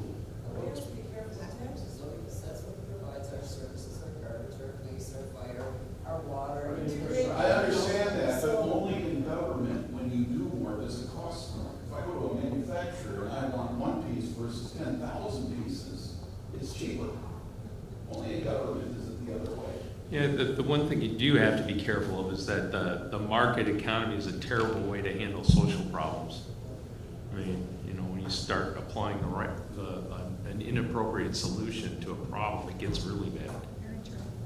Does anyone else have? I think a takeaway from you was the conversation about the talent shortage and the bottom gap. I really would like to know how businesses are working on succession planning. What strategies are they using to grow from within as well? Because that's a means of retaining your employees versus having them transition and go to the competitors. So to me, that's something I think about. Is how you grow. And the thought of continuing education, because you said the first college degree is for your first year, it's for the next year after that. So what's being done on a large scale to get you from level 1 to level 2? Because they're not going to do that in the university. They're not necessarily going to do that in a tech college. So what's being done in the partnership of collaboration to get to that next level? That's an interesting perspective. On that, one thing you said something earlier about listening sessions where you listen to the employers. Do you include the employees in that? Because, I mean, you have to know what the employees want and what they want. Yep. No, that we certainly encourage the employers to do that. You know, Bill's one that does the listening sessions with the manufacturers. So we'll be in their operation. We're helping them with the operation. So that's part of our gig is figuring out new ways that people can be engaged. But one of my takeaways is what Sherman said. I have enough confidence in my own ability to attract people and retain people that I'm able to let them develop. And you know, so often we run into places where people are just the opposite. You know, I'm not going to develop them because they'll go somewhere else. I just want to ask Bill one question. You said you survey all of your members, and you know, statistically, surveys are what, 1%? What percentage do you have from your members on your surveys? On the economic trends report, on the May report, we had like a 14.5% response. We have a 5,000 member sample that we take, so it goes up to 5,000 members. So we had about 14.5 on that one. On our state ballot, we don't tabulate until we have at least 5% back. And then we continue to tabulate until, I'm not sure how long they continue to tabulate, but they continue to tabulate. We found that once we have a 5% sample, that the percentages change very little. I questioned that about 20 years ago, 25 years ago. Our economists proved me wrong. So he is absolutely correct. He said, you get 5%, after that the results are pretty much set with that 5%. So that's what we do. I got a quick question, maybe for you, Bill. We're, you know, all the stuff we talked about today, and then now we're approaching I think the end of the biennial budget process in the state, and maybe you're more close to it than anybody in this room, but is there anything coming out of the state budgeting process that might help with some of this at all? Very good question. You know, it's a long process. It's interesting. You know, we have a one-party control of the legislature and the governor, and some would even say the Supreme Court, but we won't get into that discussion. But they aren't agreeing. There is genuine disagreements on how to plug the transportation deficit. There are genuine disagreements within the party, within the Republican Party. Let's face it, they're going to write the budget. And they talk very little to the other party. The Democrats really aren't significant players with regard to putting together the state budget. But the Assembly and the Senate have fundamental disagreements about property tax, how to handle the property tax, how to fund education, how to fund transportation. They aren't even talking at this point. At least they weren't when I left Madison. Maybe they are today. But, and then there's the governor over here, who is pretty much running for re-election. And as we turn the calendar, everybody kind of is running, they start running in 2018. Many of them are running in 2017 already. So I don't know where it's going to end up. I just don't have a good feel, and I've been doing this for 39 years. I've never seen one party, whether it's Democrats or Republicans, have so many fundamental disagreements within that party. And it goes back to kind of what we talked about earlier. They got to get along, folks. We all got to, employers and employees, we're all in this together. And until we recognize that there's this ground in the middle that we have to occupy and we have to go to for the solutions to our problems, whether it's transportation, welfare, or pick an issue. We got to get to that middle, because most of us aren't way out on the right or way out on the left, whether economically or politically. We got to get to the middle, and those are the kind of people, those are the folks we have to elect to public office to make progress. And so it's a question of moderation. I wish I could give you a better answer. End of the day, they'll pull it together somewhere. I think the longest time that we had before we had a budget was in October. They finally passed the budget. We're supposed to have it done by July 1st, and went into October. So, end of the day, I think they'll pull it together. We're trying to get the personal property tax repealed, and at least take a bite out of that thing, because we know how that hits Main Street. But it's a matter of where's the money. Show me the money kind of thing. There's a budget, it's taxes and spending, so that's what they have to address. I don't have a good answer for you. I just don't. There's just not a lot of, the word of the day seems to be collaboration, and there just isn't at this point in the process. And they've been doing this since, February, actually. The governor delivered his budget address in February. So keep your fingers crossed. We want to get them out of town. Get it done. The longer they're around, with all due respect, Representative. As long as they're in town, there's always the potential to, hang on to your wallet and checkbook, and they can do damage. But I think they'll get it done. But it's, I just don't know where they're going to go with some of the transportation. Is probably the biggest nut to crack. There's just doesn't seem to be a middle ground on that at this point. Stop building all the roundabouts. that actually wasn't one of the plans that was put forward, that the state would make the decisions on roundabouts, and the legislature would be involved. So that actually was. Yeah. We're just about done, but one of the things that we need is your feedback. Even if you spoke here, listened here, anything. If you could fill out that survey so we can get some feedback from you, so we can do a better job next time. My background is organizational development, actually. I'm always looking for constant improvement. There's nothing that can't be improved. So if you could fill those out real quick, give us some of your feedback, we would greatly appreciate it. Terri, is there anything else? I just want to thank you all for coming, participating, being a part of this first look at what leadership looks like on the community, on the business. Well, business, you've got that all figured out, but the community level and the governmental impact that we have on everyone. And appreciate your attendance, but more than that, appreciate your collaboration. That is the word of the day. Thank you.